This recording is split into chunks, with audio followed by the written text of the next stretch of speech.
ആദമേ, നീയും നിന്റെ ഇണയും സ്വർഗത്തിൽ താമസിച്ചു കൊള്ളുക. രണ്ടാളോടും കൂടെ ഒരുമിച്ച് സന്തോഷത്തോടെ ജീവിക്കാനാണ് പറഞ്ഞത്. നൂഹ് നബി അലൈഹിസ്സലാത്തു വസ്സലാമിന്റെ കാലഘട്ടം വന്നു. അദ്ദേഹത്തിനും ഭാര്യയുണ്ടായിരുന്നു, മക്കളുണ്ടായിരുന്നു. സാമി എന്ന് പേരുള്ള മക്കളുണ്ടായിരുന്നു, യാഫിസ് എന്ന് പറയുന്ന മകനുണ്ടായിരുന്നു. അങ്ങനെ ചരിത്രം പറയുന്നു. ഭാര്യയെ പറ്റിയിട്ട് വിശുദ്ധ ഖുർആൻ പറഞ്ഞു, ളറബല്ലാഹു മസലൻ ലില്ലദീന കഫറു ഇംറഅത നൂഹിൻ വഇംറഅത ലൂത്ത്. കുടുംബമായി ജീവിച്ച നൂഹ് നബി അലൈഹിസ്സലാമിന്റെ ജീവിതത്തെ പറ്റി പറഞ്ഞിട്ട് ഭാര്യയെ പറ്റി പറഞ്ഞിരിക്കുന്നത് കാഫിരീങ്ങൾക്ക്, നന്ദികെട്ടവർക്ക്, നിഷേധികൾക്ക് മാതൃകയായ പെണ്ണാണ് നൂഹ് നബി അലൈഹിസ്സലാമിന്റെ ഭാര്യ. എന്തേ പറ്റിയത്? ഭർത്താവ് ഒരു കൃത്യമായ വഹീന്റെ അടിസ്ഥാനത്തിൽ സന്ദേശവുമായി ജനങ്ങളെ പഠിപ്പിക്കുന്നു, അതിലേക്ക് ജനങ്ങളെ ക്ഷണിക്കുന്നു. രാപ്പകലില്ലാതെ, രാവും പകലും വ്യത്യാസമില്ലാതെ, ഉച്ചത്തിലും പതുക്കയുമൊക്കെ ആയിക്കൊണ്ട് അള്ളാഹന്റെ മാർഗത്തിലേക്ക് ക്ഷണിച്ചു കൊണ്ടിരിക്കുകയാണ്. പക്ഷേ ഭാര്യയാവട്ടെ അതിൽ പോലും അംഗീകരിക്കാതെ നിഷേധിയായി ജീവിച്ച രംഗം പഠിപ്പിക്കുന്നു. പൊന്നാര മോനത അവസാന ഘട്ടത്തിൽ പ്രളയം വരാൻ പോകുന്ന ഘട്ടം വന്നപ്പോഴും നൂഹ് നബി അലൈഹിസ്സലാം തന്റെ മകനെ വിളിച്ചിട്ട് പറഞ്ഞു, യാ ബുനയ്യ, പൊന്നുമോനെ, ഇർകം മഅനാ, നീ ഞങ്ങളുടെ കൂടെ, മുഅ്മിനീങ്ങളുടെ കൂടെ ഈ കപ്പലിൽ ഒന്ന് കയറണം. ഫലാ തകും മഅൽ കാഫിരീൻ, ദയവ് ചെയ്ത് നീ കാഫിരീങ്ങളുടെ കൂട്ടത്തിലാകരുത്. ഭാര്യ കാഫിരീങ്ങളുടെ കൂട്ടത്തിൽപ്പെട്ടു. മോനെ, നീ കാഫിരീങ്ങളെ കൂട്ടത്തിൽപ്പെടരുത്. പക്ഷെ ഇന്നത്തെ മക്കളെ പോലെ തന്നെ അന്നുണ്ടായിരുന്ന മക്കൾക്കും കുറച്ചൊക്കെ ഒരു വാപ്പാനോട് ഉമ്മാനോടുള്ള ധിക്കാരത്തിന് ഉദാഹരണം പറയാ. ആ മകൻ പറഞ്ഞു, വാപ്പാ, നിങ്ങളും നിങ്ങളുടെ തൗഹീദും നിങ്ങളുടെ ഇസ്ലാമൊക്കെ ആയിട്ടാണ് പോയാ മതി. ഞാൻ ഏതെങ്കിലും ഒരു മഅ്സലിൽ, ഏതെങ്കിലും ഒരു ജബൽ, വാപ്പാ, എന്ത് പ്രളയം വന്നാലും എന്തൊക്കെ സംഭവിച്ചാലും ഞാൻ കുന്നിന്റെ മുകളിൽ കയറി രക്ഷപ്പെട്ടോളാ. നിങ്ങളുടെ കപ്പലും വേണ്ട, നിങ്ങളുടെ സഹായവും എനിക്ക് വേണ്ട. കുടുംബത്തിൽ എല്ലാവരും ഒരുപോലെ വിശ്വാസത്തെ സ്വീകരിക്കൂല എന്നുള്ളതും ആദിമ കാലഘട്ടം മുതലുള്ളത്. മഹാനായ യാക്കൂബ് നബി അലൈഹിസ്സലാം എന്ന പ്രിയപ്പെട്ട പ്രവാചകർ, ഇസ്രായേൽ എന്ന പേരുള്ള യാക്കൂബ് നബി അലൈഹിസ്സലാം 12 മക്കളെയാണല്ലോ അല്ലാഹു തആല സമ്മാനിച്ചത്. എന്നിട്ട് അവസാനം അതാ 2 മക്കളെ കാണാതെയായി. യൂസുഫ് നബി അലൈഹിസ്സലാമിനെ കാണാതെയായി. പിന്നീട് കുറെ കാലങ്ങൾ കഴിഞ്ഞപ്പോൾ ബിന്യാമീനെയും കാണാതെയാകുന്നു. മക്കളെ കാണാതെ വിഷമിച്ചിരിക്കുന്ന ഏതൊരു മാതാവിന്റെ, പിതാവിന്റെ മനസ്സിന് മറുപടിയാണ് ആ പ്രവാചകർ ക്ഷമയോടുകൂടെ അതിന് നേരിടുകയാണ്. അവസാനം വെച്ച് ബിന്യാമീനെയും കാണാതെയായ സമയത്ത് യാക്കൂബ് നബി സങ്കടത്തോടെ പറയാണ്, ഇന്നമാ അഷ്കൂ ബത്തി വഹുസ്നി ഇലല്ലാഹ്. എന്റെ ആവലാതി, എന്റെ വേവലാതി, എന്റെ സങ്കടം, എന്റെ പ്രയാസങ്ങൾ അല്ലാഹ് നിന്നിലേക്ക് ഞാൻ മടക്ക. മക്കളിൽ നിന്ന്, കുടുംബത്തിൽ നിന്ന് ബുദ്ധിമുട്ട് വന്നപ്പോ എന്താ പറഞ്ഞത്? ഞാൻ എന്റെ എല്ലാ സങ്കടങ്ങളും പ്രയാസങ്ങളും പടച്ചോനെ നിന്നിലേക്ക് അങ്ങോട്ട് തരികയാണ്. മഹാനായ ഇബ്രാഹിം നബി അലൈഹിസ്സലാമിന്റെ ചരിത്രവും നമ്മൾ ഓർമ്മപ്പെടുത്തി. കുടുംബത്തിൽ എന്തെല്ലാം പരീക്ഷണങ്ങൾ കടന്നു വന്നു. ഇബ്രാഹിം അല്ലദീ വഫാ.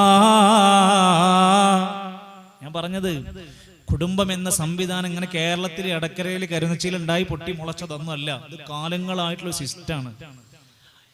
അവരെ മാതൃകയായി ഖുർആൻ പറഞ്ഞു. ഇബ്രാഹിം നബി അലൈഹിസ്സലാമിന് പരീക്ഷണങ്ങൾ വന്നു. മക്കളെ കിട്ടാൻ വേണ്ടി എത്രയാ പ്രാർത്ഥിച്ചത്. നമ്മളൊന്നും ആഗ്രഹിക്കാതെ, കൊതിക്കാതെ സുപ്രഭാതത്തിൽ നമുക്ക് റബ്ബ് എത്ര മക്കളെ തന്നിട്ടുണ്ട്. പ്രിയപ്പെട്ട പ്രവാചകന്മാര് പോലും മക്കളില്ലാതെ വിഷമിച്ചപ്പോ റബ്ബി ഹബ്ലി മിനസ്സാലിഹീൻ, നമ്മളൊക്കെ ഒരു കുട്ടി വേണമെന്നാണ് ആഗ്രഹിക്കുന്നത്. നബിമാർ ആഗ്രഹിക്കുന്നത് സാലിഹീങ്ങളായ മക്കളെ തരണേ എന്ന് പ്രാർത്ഥിക്കുകയാണ്. വയസ്സാങ്കാലത്ത് 2 മക്കളെ കിട്ടുകയാണ്. അൽഹംദുലില്ലാഹില്ലദീ വഹബലി അലൽ കിബരി ഇസ്മാഈല വഇസ്ഹാഖ്. 2 മക്കളെ ചോദിച്ചത്, കിട്ടിയത് 2 നബിമാരെയാണ്. അതിനു മാത്രം ജീവിതം കൊണ്ട് പരീക്ഷണം അനുഭവിച്ച് റബ്ബിനങ്ങ് തവക്കുൽ ചെയ്ത് ജീവിച്ച് കാണിച്ചു കൊടുക്കുക. ആറ്റുനോറ്റ് കാത്തിരുന്നുണ്ടായ പൊന്നുമോനെ ഒന്ന് അറക്കണമെന്ന്, കഴുത്തിൽ കത്തിവെക്കണമെന്ന് പറഞ്ഞു. അപ്പൊ മകൻ എന്താ പറഞ്ഞിരിക്കുന്നത്? യാ അബതി ഫഅൽ മാ തുഅ്മർ. വാപ്പാ, നിങ്ങളോട് അല്ലാഹ് എന്താണോ പറഞ്ഞത് നിങ്ങളത് ചെയ്തോളൂ. സതജിദുനി ഇൻഷാ അല്ലാഹു മിനസ് സാബിരീൻ. ഞാൻ ഒരിക്കലും നിങ്ങൾക്കെതിരെ നിൽക്കുന്നവനല്ല, അള്ളാഹ്ക്കെതിരെ നിൽക്കൂല. നിങ്ങൾക്ക് എന്താണോ റബ്ബിന്റെ തീരുമാനമെങ്കിൽ ക്ഷമയോടെ ഞാനത് കൈകാര്യം ചെയ്തോളാം, എനിക്ക് പ്രശ്നമല്ല വാപ്പാ. നമ്മളെ മക്കളാണെങ്കിൽ എന്താ പറയാ, നിങ്ങൾ എന്റെ വാപ്പ എന്നുള്ളതൊക്കെ ശരിയാണ്, പക്ഷെ എന്റെ മേല് തൊട്ട് കളിച്ചാണ്ടല്ലോ എന്റെ സ്വഭാവങ്ങൾ അറിയും. തക്കുവള്ള കുടുംബമായി മാറണമെങ്കിൽ കുറച്ച് പണിയുണ്ട്, അവിടേക്ക് വരികയാണ് ഞാൻ. ഇബ്രാഹിം നബി അലൈഹിസ്സലാമിന്റെ കാലഘട്ടത്തിലും ഇത്തരം പ്രയാസങ്ങളും കുടുംബപരമായ പ്രയാസങ്ങൾ എത്രയെത്ര സംഭവങ്ങൾ നമ്മൾ കാണുകയുണ്ടായി. അവസാനമായി റസൂലുള്ളാഹി സ്വല്ലല്ലാഹു അലൈഹി വസല്ലമ തങ്ങൾ പ്രവാചകത്വം കിട്ടുന്ന ആ നാളിലും അതാ നബി സല്ലല്ലാഹു അലൈഹി വസല്ലമ വിവാഹം കഴിച്ചവരായിരുന്നു. പ്രവാചകന്മാരുടെ തഖ്വയും ഭക്തിയും ഒന്നും നമ്മുടെ ജീവിതത്തിൽ ഉണ്ടാകില്ല, പക്ഷെ അവരെ പഠിക്കാൻ, അവരെ മാതൃകയാക്കാൻ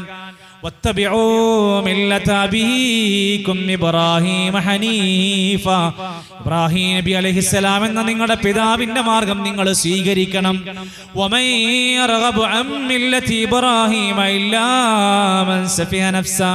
ഇബ്രാഹിം നബിന്റെ മാർഗം സ്വീകരിക്കാതെ മാറി നിൽക്കുന്നവൻ വിഡ്ഢിയല്ലാതെ മറ്റൊന്നുമല്ല. എന്നിട്ട് നബി തങ്ങളോട് പോലും പറയണത് ഇബ്രാഹിം നബിന്റെ മാർഗം പിൻപറ്റണം, സമ്പൂർണമായ അനുസരണം വേണം, ക്ഷമ വേണം, തവക്കുൽ വേണം.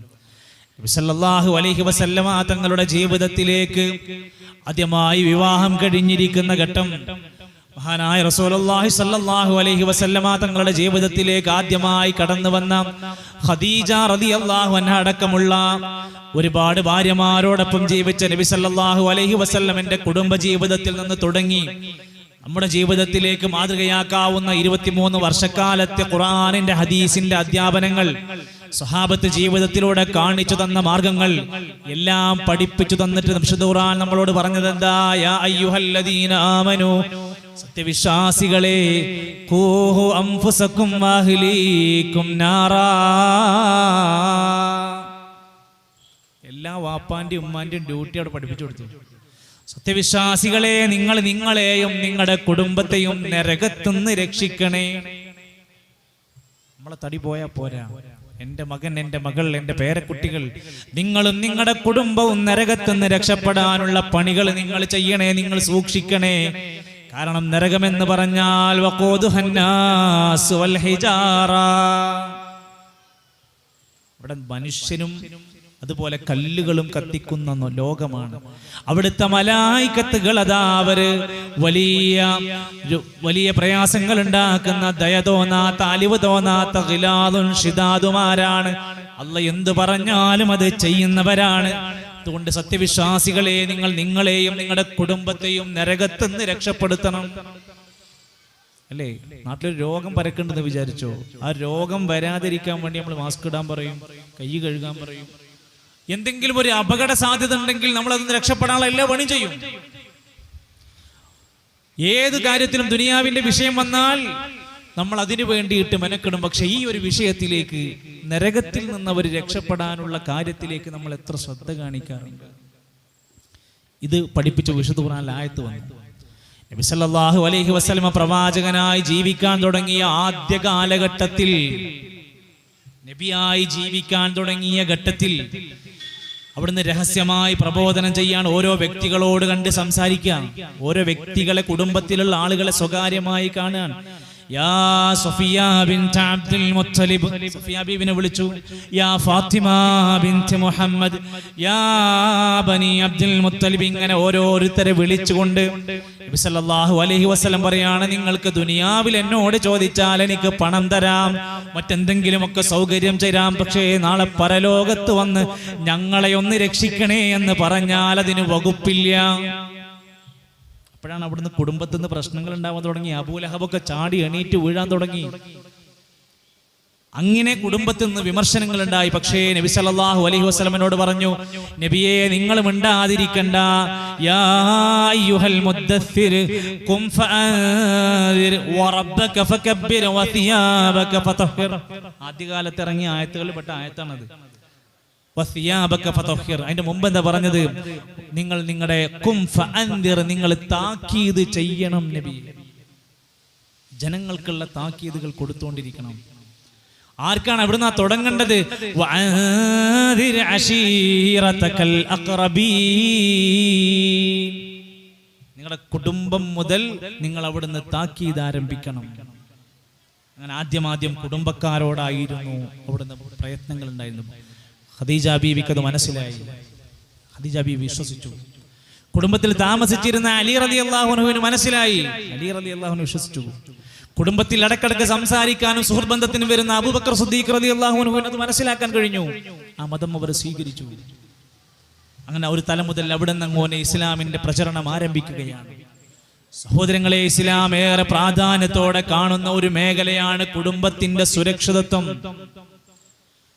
അത് ഭക്തിയുള്ള ഈമാനുള്ള അവസ്ഥയിലേക്ക് എത്താനാണ് ഇബ്രാഹിം നബിന്റെ പ്രാർത്ഥന. റബ്ബി ജഅൽനി മുഖീമസ്സലാത്തി വമിൻ ദുർരിയതി റബ്ബനാ വതഖബ്ബൽ ദുആ. റബ്ബേ, എന്നെയും എൻ്റെ സന്താനങ്ങളെയും നമസ്കാരം നിലനിർത്തുന്നവരാക്കണേ, ഞങ്ങളുടെ പ്രാർത്ഥനകൾ സ്വീകരിക്കണേ. കുടുംബത്തെക്കുറിച്ചുള്ള ബേജാറ് വരുമ്പോൾ ഇതൊക്കെ നമുക്ക് ചെയ്യാൻ കഴിയുള്ളൂ. സ്വന്തം മക്കളെ അടുത്തേക്ക് വിളിച്ച് ഇബ്രാഹിം നബി, യാക്കൂബ് നബി മരണത്തിന്റെ ഘട്ടം വരുന്ന, ഇനി ദുനിയാവിലെ ഒരു ഉപദേശ നിർദ്ദേശത്തിന് വകുപ്പില്ലാത്ത സമയം വരുന്ന സമയത്ത്, അന്ത്യസമയത്ത് പോലും മക്കൾ അടുത്തേക്ക് വിളിച്ചിട്ട് വസിയത്ത് കൊടുക്കുകയാണ്. ഇന്നല്ലാഹ ഇസ്തഫാ ലക്കുമുദ്ദീൻ, മക്കളെ, നിങ്ങൾക്ക് അല്ലാഹു ഒരു മതം തെരഞ്ഞെടുത്ത് തന്നിട്ടുണ്ട്. മതമില്ലാത്തവരല്ല ഇവിടെ വേണ്ടത്.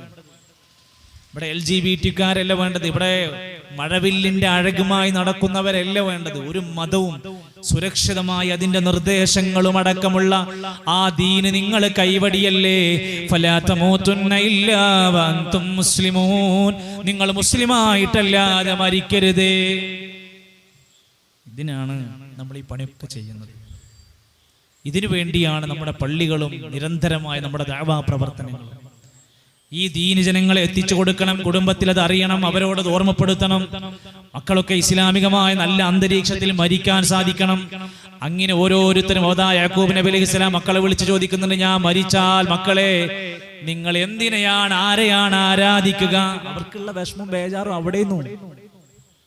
കാലൂ, അവര് പറഞ്ഞു, നഅബുദു ഇലാഹക, പാപ്പാ നിങ്ങൾ ആരാധിച്ച ഇലാഹിനെയാണ് ഞങ്ങൾ ആരാധിക്കുക.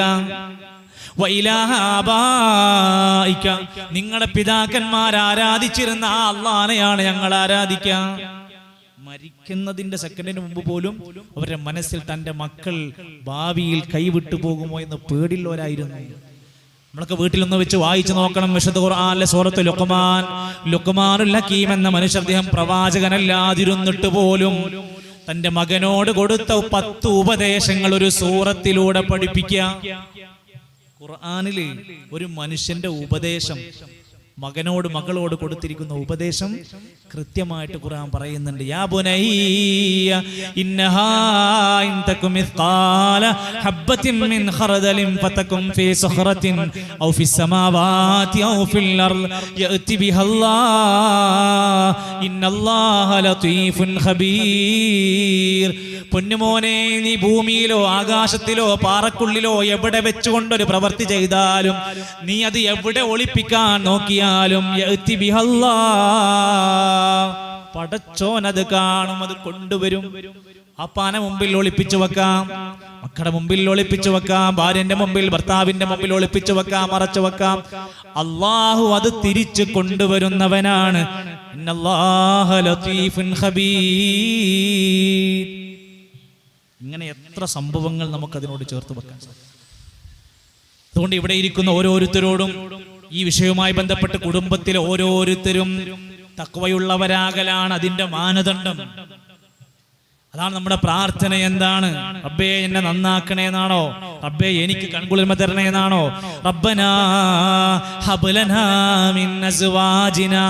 ഇബാദുർ റഹ്മാൻ എന്ന സത്യവിശ്വാസികളായ അടിമകളുടെ പ്രാർത്ഥന പറഞ്ഞത്, അവരൊക്കെ നന്നായി റബ്ബിലോട് ദുആ ചെയ്യുന്നത്, റബ്ബേ ഞങ്ങളുടെ ഇണകളിലൂടെ മക്കളിലൂടെ ഞങ്ങൾക്ക് കൺകുളിർമ നൽകണേ. വേണം, മക്കളിലൂടെ ഇണകളിലൂടെ സന്തോഷവും കൺകുളിർമയും ഞങ്ങൾക്ക് തരണേ. ഖുറത്തഅയുൻ. പിന്നെ പറഞ്ഞ വാക്കെന്താ അറിയോ? വജഅൽനാ ലിൽ മുത്തഖീന ഇമാമാ. ഞങ്ങളെ മുത്തഖിയാക്കണേന്നല്ല, ഞങ്ങളെ മുത്തഖീങ്ങൾക്ക് നേതാക്കന്മാരാക്കണേ. എല്ലാം കൂടിയ ടൈപ്പാക്കി മാറ്റണേ എന്നാണ്. ഇന്ന് എന്താണ് കുടുംബാന്തരീക്ഷങ്ങൾ എവിടെയാണ് എത്തിക്കൊണ്ട് ഇത് പ്രാർത്ഥിക്കുന്ന നമ്മൾ എവിടെയാണുള്ളത്? ഈ പ്രാർത്ഥനയുള്ള ഇബാദുർ റഹ്മാൻ, അതിനുവേണ്ടി പണിയെടുക്കുന്നവർ ഉലൈക യുജ്സൗനൽ ഗുർഫത ബിമാ സ്വബറൂ, ക്ഷമിച്ചതിന്റെ ഭാഗമായി അല്ലാഹുവിന്റെ സ്വർഗ്ഗത്തിലെ മാളികകളാണ് അവർക്ക് തയ്യാറാക്കി വെച്ചിരിക്കുന്നത്. ഖാലിദീന ഫീഹാ, അവരവിടെ സുഖത്തിലായി ശാശ്വതരാണ്. ഹസുനത്ത് മുസ്തഖറം വ മുഖാമ, എത്ര നല്ല സ്ഥലമാണത്. ആ മുത്തഖീങ്ങൾക്ക് വേണ്ടി അല്ലാഹ് ഒരുക്കി വെച്ചിരിക്കുന്ന സ്വർഗം, അത് മനസ്സുകൊണ്ട് നമ്മുടെ കുടുംബത്തിൽ നമുക്ക് ഓരോരുത്തർക്കും നേടിയെടുക്കാനുള്ള ഭാഗം. സ്വർഗം നിനക്കൊരു മസ്കനായി ലഭിച്ചെങ്കിലേ പിന്നെന്തു ക്ലേശം സാരമില്ല നിന്നിലേ. ആരൊക്കെ നിന്നെ ദരിദ്രനായി കണ്ടെങ്കിലും കോടീശ്വരൻ നീ തന്നെ കാലത്തിലും. നാട്ടില് വിലല്ല, പള്ളിയിൽ വിലല്ല, കുടുംബത്തിൽ വിലല്ല, പടച്ചോന്റെ അടുത്ത് നമുക്കൊരു വിലയും ഒരു ആദരവും ബഹുമാനവും ഉണ്ടായി. സ്വർഗം നിനക്കൊരു മസ്കനായി ലഭിച്ചെങ്കിലേ, സ്വർഗം നമുക്ക് കിട്ടുകയാണെങ്കിൽ കോടീശ്വരൻ നീ തന്നെ കാലത്തിലും. നമ്മൾ വലിയ കോടീശ്വരനാണ്. ആരൊക്കെ നിന്നെ ദരിദ്രനായി കണ്ടെങ്കിലും, ആർക്കൊക്കെ നമ്മളെ വിലയില്ല നിലയില്ല, നമ്മളെന്തോ ആക്കിക്കോട്ടെ, സ്വർഗം നമുക്ക് ലഭിക്കുമെങ്കിൽ നമ്മൾ വലിയ നേട്ടത്തിലാണ്.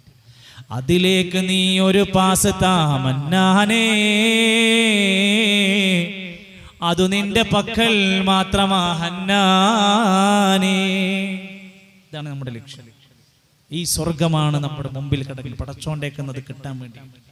ഇതിനെന്താ പണി? ഓരോരുത്തരും അവരവരുടെ ഡ്യൂട്ടികൾ കൃത്യമായി ദീനിയായ രൂപത്തിൽ പാലിക്കാം.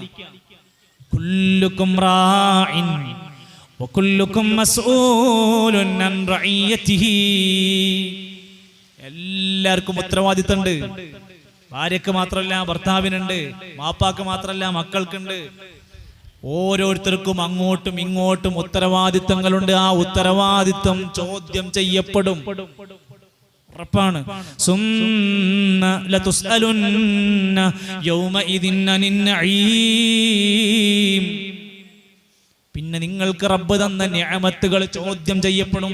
സുന്ദരമായി നല്ലൊരു വീട്ടിലാണോ കടന്നുറങ്ങുന്നത്, ചോദ്യം ചെയ്യപ്പെടും. ഒരു ഭാര്യയുണ്ട്, ഭർത്താവുണ്ട്, മക്കളുണ്ടായിട്ട് ജീവിക്കാണോ, അവരെ പറ്റിയുള്ള നിഅമത്തിനെ പറ്റി ചോദ്യമുണ്ട്. 4 കാര്യങ്ങൾ നബി സല്ലല്ലാഹു അലൈഹി വസല്ലം പറഞ്ഞ ഒരു മനുഷ്യന് കിട്ടുന്ന ജീവിതത്തിൽ കിട്ടുന്ന സൗഭാഗ്യമാണ്. 4 കാര്യം. ആ 4 കാര്യത്തെ പറ്റി ചിന്തിച്ചു നോക്കി. 4 കാര്യങ്ങൾ ഒരു മനുഷ്യന് സൗഭാഗ്യമാണ്. ഒന്നാമതായി പറഞ്ഞിരിക്കുന്നത് അൽ മർഅതു സാലിഹ, നല്ലൊരു ഭാര്യനെ കിട്ടുക.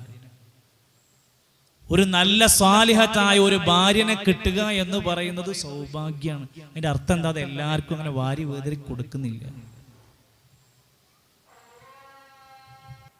ഞാൻ സൂചിപ്പിച്ചത് നബി സല്ലല്ലാഹു അലൈഹി വസല്ലം തങ്ങൾ പറഞ്ഞൊരു മനുഷ്യന്റെ ജീവിതത്തിൽ ലഭിക്കുന്ന സൗഭാഗ്യങ്ങളെ എണ്ണി പറഞ്ഞ കൂട്ടത്തിൽ ആദ്യം പറഞ്ഞത് അൽ മർഅതു സാലിഹ, ഒരു സാലിഹത്തായ ഭാര്യയാണ്. പിന്നീട് പറയുകയുണ്ടായി ഒരു മർഅത്തുൻ സാലിഹയുണ്ട്, അതുപോലെ തന്നെ വൽ മസ്കനുൽ വാസിഅ, വിശാലമായ ഒരു വീട്.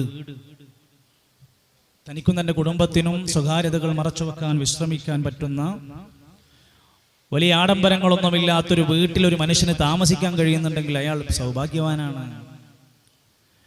വൽ മർക്കബുൽ ഹനീ, പാകമത്തോ ഒരു വാഹനമുണ്ടോ, ഭാഗ്യവാനാണ്. വൽ ജാറു സാലിഹ്, ഒരു സാലിഹായ നല്ല ഉപകാരമുള്ള ഒരു അയൽവാസി ഉണ്ടോ, ഇതൊക്കെ ഒരു മനുഷ്യന്റെ ഭാഗ്യമാണ്. വീട്, വാഹനം, ഭാര്യ, അയൽവാസി, ഇതെല്ലാം കുടുംബവുമായി ബന്ധപ്പെട്ടവരാണെന്ന് ആലോചിച്ച് നോക്കൂ നിങ്ങൾ. ഇതെല്ലാം ലഭിച്ചവരോട് പടച്ചറപ്പ് പറഞ്ഞതാണ് എല്ലാം ചോദ്യം ചെയ്യപ്പെടും. എല്ലാ നിഅമത്തുകൾക്കും അല്ലാഹുവിനോട് കണക്ക് ബോധ്യപ്പെടുത്തേണ്ടി വരും. ലഇൻ ശക്കർതും ലഅസീദന്നകും, അല്ലാഹ് നിങ്ങൾക്ക് തന്ന നിഅമത്തുകൾക്ക് നിങ്ങൾ നന്ദി കാണിക്കുകയാണെങ്കിൽ നിങ്ങൾക്ക് വീണ്ടും അധികം അധികം അല്ലാഹ് തന്നുകൊണ്ടിരിക്കും. വലഇൻ കഫർതും നിങ്ങളെങ്ങാനും അല്ലാഹുവിനോട് നന്ദികേടാണ് കാണിക്കുന്നതെങ്കിൽ ഒന്നും പറയാനില്ല. ഇന്ന അദാബീ ലശദീദ്, എന്റെ ശിക്ഷ വല്ലാത്ത കഠിനമായിരിക്കും. അള്ളാഹ്ക്ക് നന്ദിയുള്ള ഒരു കുടുംബത്തിന്റെ നല്ലൊരു മനസ്സങ്ങനെ ഉണ്ടാവണം. ഇതൊക്കെ തന്ന റബ്ബിൽ, അപ്പയെ തന്ന, ഉമ്മയെ തന്ന, ഭാര്യയെ തന്ന, മക്കളെ തന്ന, ജോലിയും വരുമാനങ്ങളും സംവിധാനങ്ങളും വേഷവസ്ത്രങ്ങളെല്ലാം തന്ന അള്ളാഹുവിന്റെ മുമ്പിൽ ഞാൻ നന്ദിയുള്ളവനാകണമെന്ന ചിന്ത എല്ലാ നമസ്കാരം കഴിഞ്ഞാലും നബി സല്ലല്ലാഹു അലൈഹി വസല്ലം പറയാറുള്ളത് അതല്ലേ? അല്ലാഹുമ്മ ഇന്നി അലാ ദിക്രിക വശുക്രിക വഹുസ്നി ഇബാദതിക, റബ്ബേ നിനക്ക് ശുക്ർ ചെയ്യാൻ നീ എന്നെ സഹായിക്കണം. അതിന്റെ ഭാഗമാണ് നല്ല ഒരു കുടുംബാന്തരീക്ഷം ഉണ്ടാക്കിയെടുക്കുക.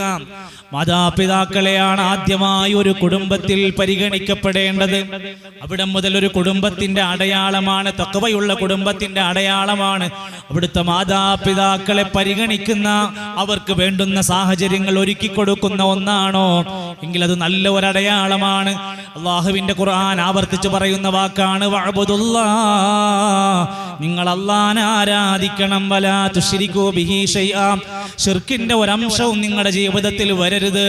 വബിൽ വാലിദൈനി ഇഹ്സാനാ, നിങ്ങൾ മാതാപിതാക്കൾക്ക് പുണ്യം ചെയ്യണം.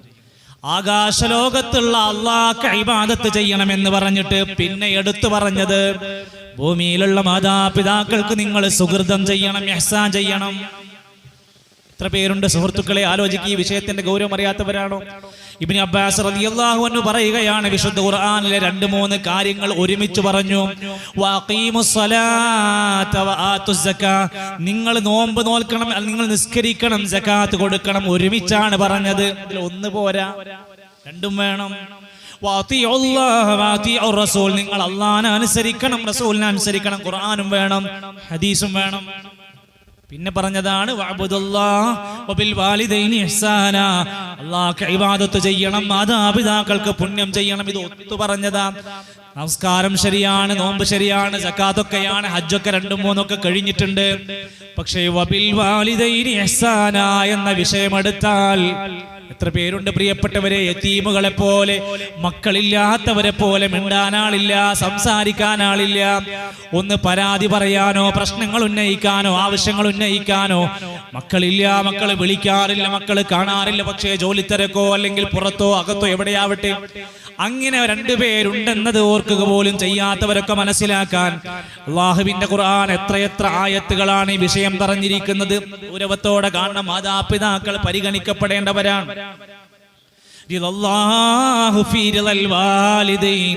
മാതാപിതാക്കളുടെ തൃപ്തി ഉണ്ടെങ്കിലേ അള്ളാഹ്ക്ക് പോലും ആ വ്യക്തിയെ തൃപ്തിയുള്ളൂ.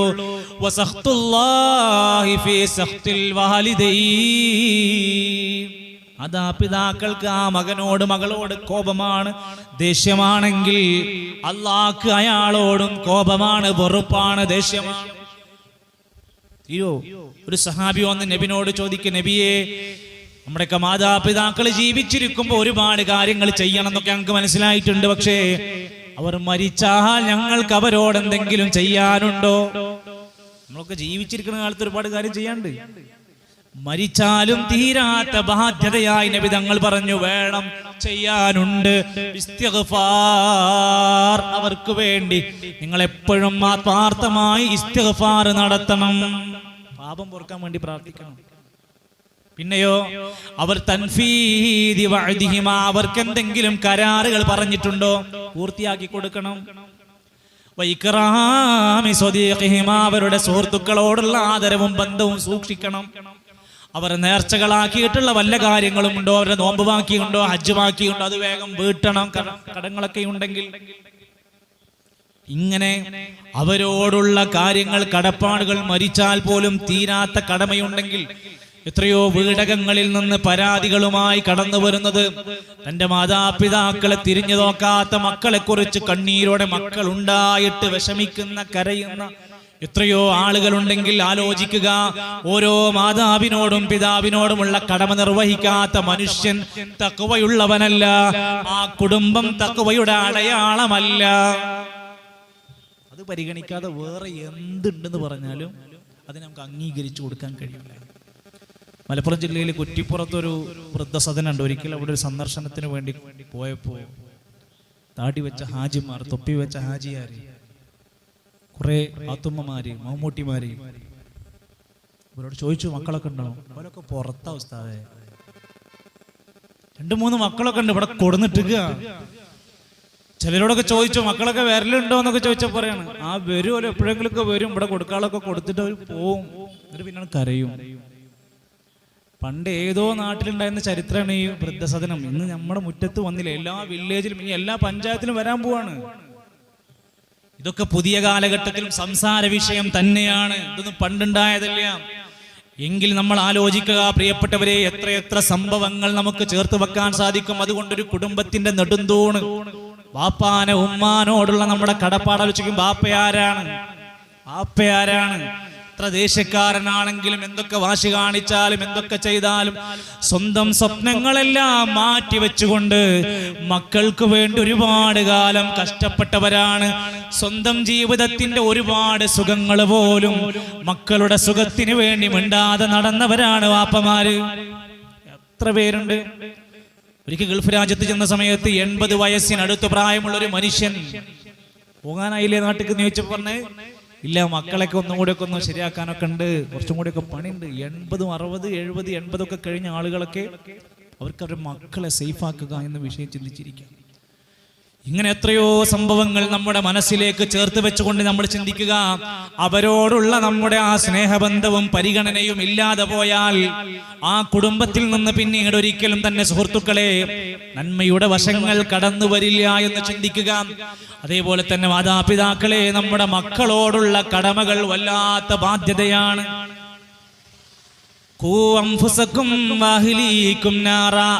വിശദീകരിച്ചപ്പോ അലി ഇബ്നു അബീ ത്വാലിബ് റളിയല്ലാഹു അൻഹു പറയുന്നുണ്ട്, നിങ്ങളുടെ മക്കൾക്കും കുടുംബത്തിനും നിങ്ങൾ ദീന് പകർന്നു കൊടുക്കുക. നിങ്ങളുടെ സഹോദരിമാർക്ക്, ഭാര്യമാർക്ക്, പെൺകുട്ടികൾക്ക് നിങ്ങൾ ദീന് പകർന്നു കൊടുക്കുക. നരകത്തെക്കുറിച്ചുള്ള താക്കീത് കൊടുക്കുക. മക്കളോടുള്ള നമ്മുടെ ബാധ്യതകൾ ഒരിക്കലും നമ്മൾ വിട്ടുപോകരുത്. എന്തൊക്കെയാ ബാധ്യതകൾ?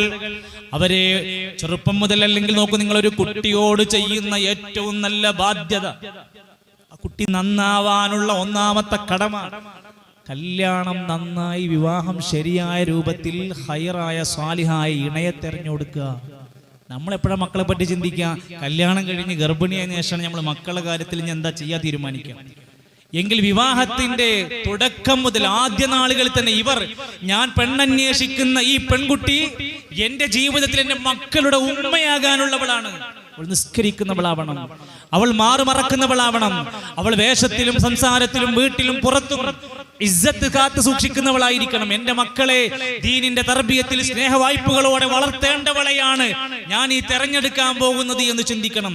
മക്കളോടുള്ള പ്രധാനപ്പെട്ട ബാധ്യതയാണ് അവർക്ക് ദീന് പഠിപ്പിക്കണം. മക്കളോടുള്ള ചെറിയ ചെറിയ കാര്യങ്ങളിൽ പോലും ആലോചിക്കുക. മഹാനായ ഉമർ ഇബ്നു അബ്ദുൽ അസീസ് റഹ്മത്തുള്ളാഹി അലൈഹി പറയുകയാണ്, നിങ്ങൾക്ക് ഒരു മകനോ മകളോ ഉണ്ടോ, നിങ്ങൾ ആ മക്കളുടെ കാര്യത്തിൽ പ്രായം പരിഗണിക്കാൻ മറക്കരുത്.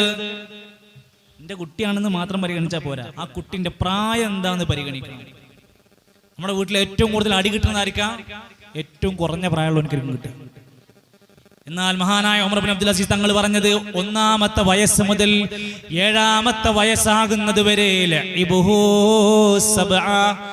ആ 7 വയസ്സ് വരെ നിങ്ങൾ അവന്റെ കൂടെ ഒരു കളിക്കൂട്ടുകാരനായി നിന്ന് കൊടുക്കണം. കളിക്കാൻ നിൽക്കേണ്ടി വരും. ഒഴിവില്ലെങ്കിൽ പിന്നെ അത് വേറെ ആലോചിക്കാം. കാലങ്ങൾ കഴിഞ്ഞിട്ട് നമ്മളെ കുട്ടി അമ്മക്ക് എതിരെ വന്ന് സംസാരിക്കാൻ തുടങ്ങുമ്പോൾ അന്ന് കൗൺസിലിങ്ങിന് പോയിട്ട് കാര്യമില്ല. 1-ാമത്തെ വയസ്സ് മുതൽ 7-ാമത്തെ വയസ്സ് വരെ നിങ്ങളുടെ കുട്ടിയോടൊപ്പം നിങ്ങൾ കളിക്കുക. ആ കളിയിലൂടെ അവർ പലതും പഠിക്കുന്നുണ്ട്. ആ പ്രായം ഒരു കളിപ്രായമാണ്. അതിനത് ശപിക്കുകയല്ല, ദേഷ്യപ്പെടുകയല്ല. ചുമരിൽ ചിത്രങ്ങൾ വരക്കാം, കളിക്കുമ്പോൾ ജനലിന്റെ ചില്ല പൊട്ടിക്കാം, വീട്ടിൽ അടുക്കളയിൽ ശല്യമാകാം, ഒക്കെ ഉണ്ടാകാം. പക്ഷേ പ്രായം പരിഗണിക്കണേ. അവൻ 7 വയസ്സായിട്ടേ ഉള്ളൂ. അത് പരിഗണിച്ചുകൊണ്ട് നിങ്ങൾ അവരുടെ കൂടെ കളിക്കാൻ സഹായിക്കുക. അടുത്തത് 7 വയസ്സ് മുതൽ 14 വയസ്സ് വരെയുള്ള ടീനേജ് പ്രായക്കാര് അല്ലേ? ആ 7 മുതൽ 14 വയസ്സ് വരെ ടീനേജിലേക്ക് എത്താൻ പോകുന്ന ആളുകൾ, കൗമാരത്തിലേക്ക് എത്താൻ പോകുന്ന ആളുകൾ, ആ പ്രായത്തിൽ നിങ്ങളുടെ ആൺകുട്ടിനെ പെൺകുട്ടിയെ നിങ്ങൾ എന്താ ചെയ്യേണ്ടത്? ആ 7 മുതൽ 14 വരെ നിങ്ങൾ അവർക്ക് നല്ല അദബ് കൊടുക്കണേ. മോനെ, ഈ മുടിവെട്ട് ശരിയല്ല. ഇത് ക്രിസ്ത്യാനോക്കും ലയണൽ മെസ്സിക്കും പറ്റിയ വെട്ടാണ്. ഒരു പൈസക്ക് കളിക്കുന്ന ആൾക്കാരാണ്. മമ്മൂട്ടിക്കും മോഹൻലാലിനും പറ്റിയ കോലങ്ങളൊന്നും ഞമ്മക്ക് പറ്റൂല. മോനെ, നമുക്കൊരു ദീനിന്റെ ഷിആറുണ്ട്, ഖസഅ പാടില്ല എന്ന ഹദീസിലുണ്ട്. മുടി മോശമായി പാറി നടന്നു വന്ന ഒരു സഹാബിനോട് നബി ചോദിക്കുകയാണ്, ഒന്ന് ചീകി വെക്കാൻ നിനക്കൊന്നും കിട്ടിയില്ലേ? ഇതൊക്കെ ചോദ്യമാണ്. മക്കളുടെ വിഷയത്തിൽ എന്താണ്? 7 വയസ്സ് മുതൽ 14 വയസ്സ് വരെ എങ്ങനെ ഭക്ഷണം കഴിക്കലേ, എങ്ങനെയാണ് വാപ്പാനോട് സംസാരിക്കല്, എങ്ങനെയാണ് വീട്ടിൽ അടുക്കും ചുട്ടി ഉണ്ടാക്കേണ്ടത്, ഇങ്ങനെ അതബുകൾ നമ്മൾ പറഞ്ഞു കൊടുക്കുക. നമ്മളെ കയ്യിൽ നമ്മൾ ശീലിക്കുക, ഒരുമിച്ചിരുന്ന് ഭക്ഷണം കഴിക്കുക, അപ്പോൾ ഒരുമിച്ച് കാര്യങ്ങൾ പഠിക്കും. വീട്ടിൽ നിസ്കാരം ഉണ്ടാവും, അപ്പോൾ നിസ്കാരം പഠിക്കും.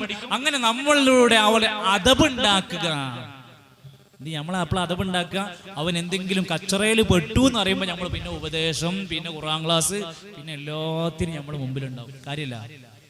അടുത്തത് 14 മുതൽ 21 വയസ്സ് വരെയുള്ള പണി അതിനേക്കാൾ ഭാരമേറിയതാണ്. അതെന്താ? ആ 7 വയസ്സുകൾ നിങ്ങൾ അവരൊരു കൂട്ടുകാരനെ പോലെ പെരുമാറണം.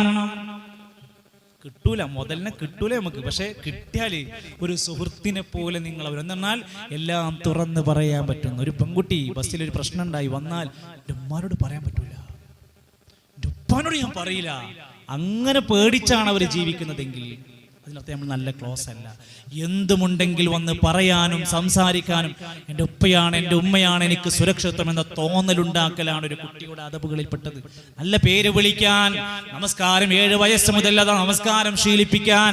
10 വയസ്സായിട്ടും നമസ്കരിച്ചില്ലെങ്കിൽ അവരെ അടിക്കാനുള്ള ശിക്ഷണാധികാരം 10 വയസ്സ് കഴിഞ്ഞിട്ട്, അതും നമസ്കാരത്തിന്റെ വിഷയത്തിൽ. നമുക്ക് ദേഷ്യം പിടിക്കുമ്പോൾ തല്ലാളെ യന്ത്രമല്ല നമ്മളെ കുട്ടി.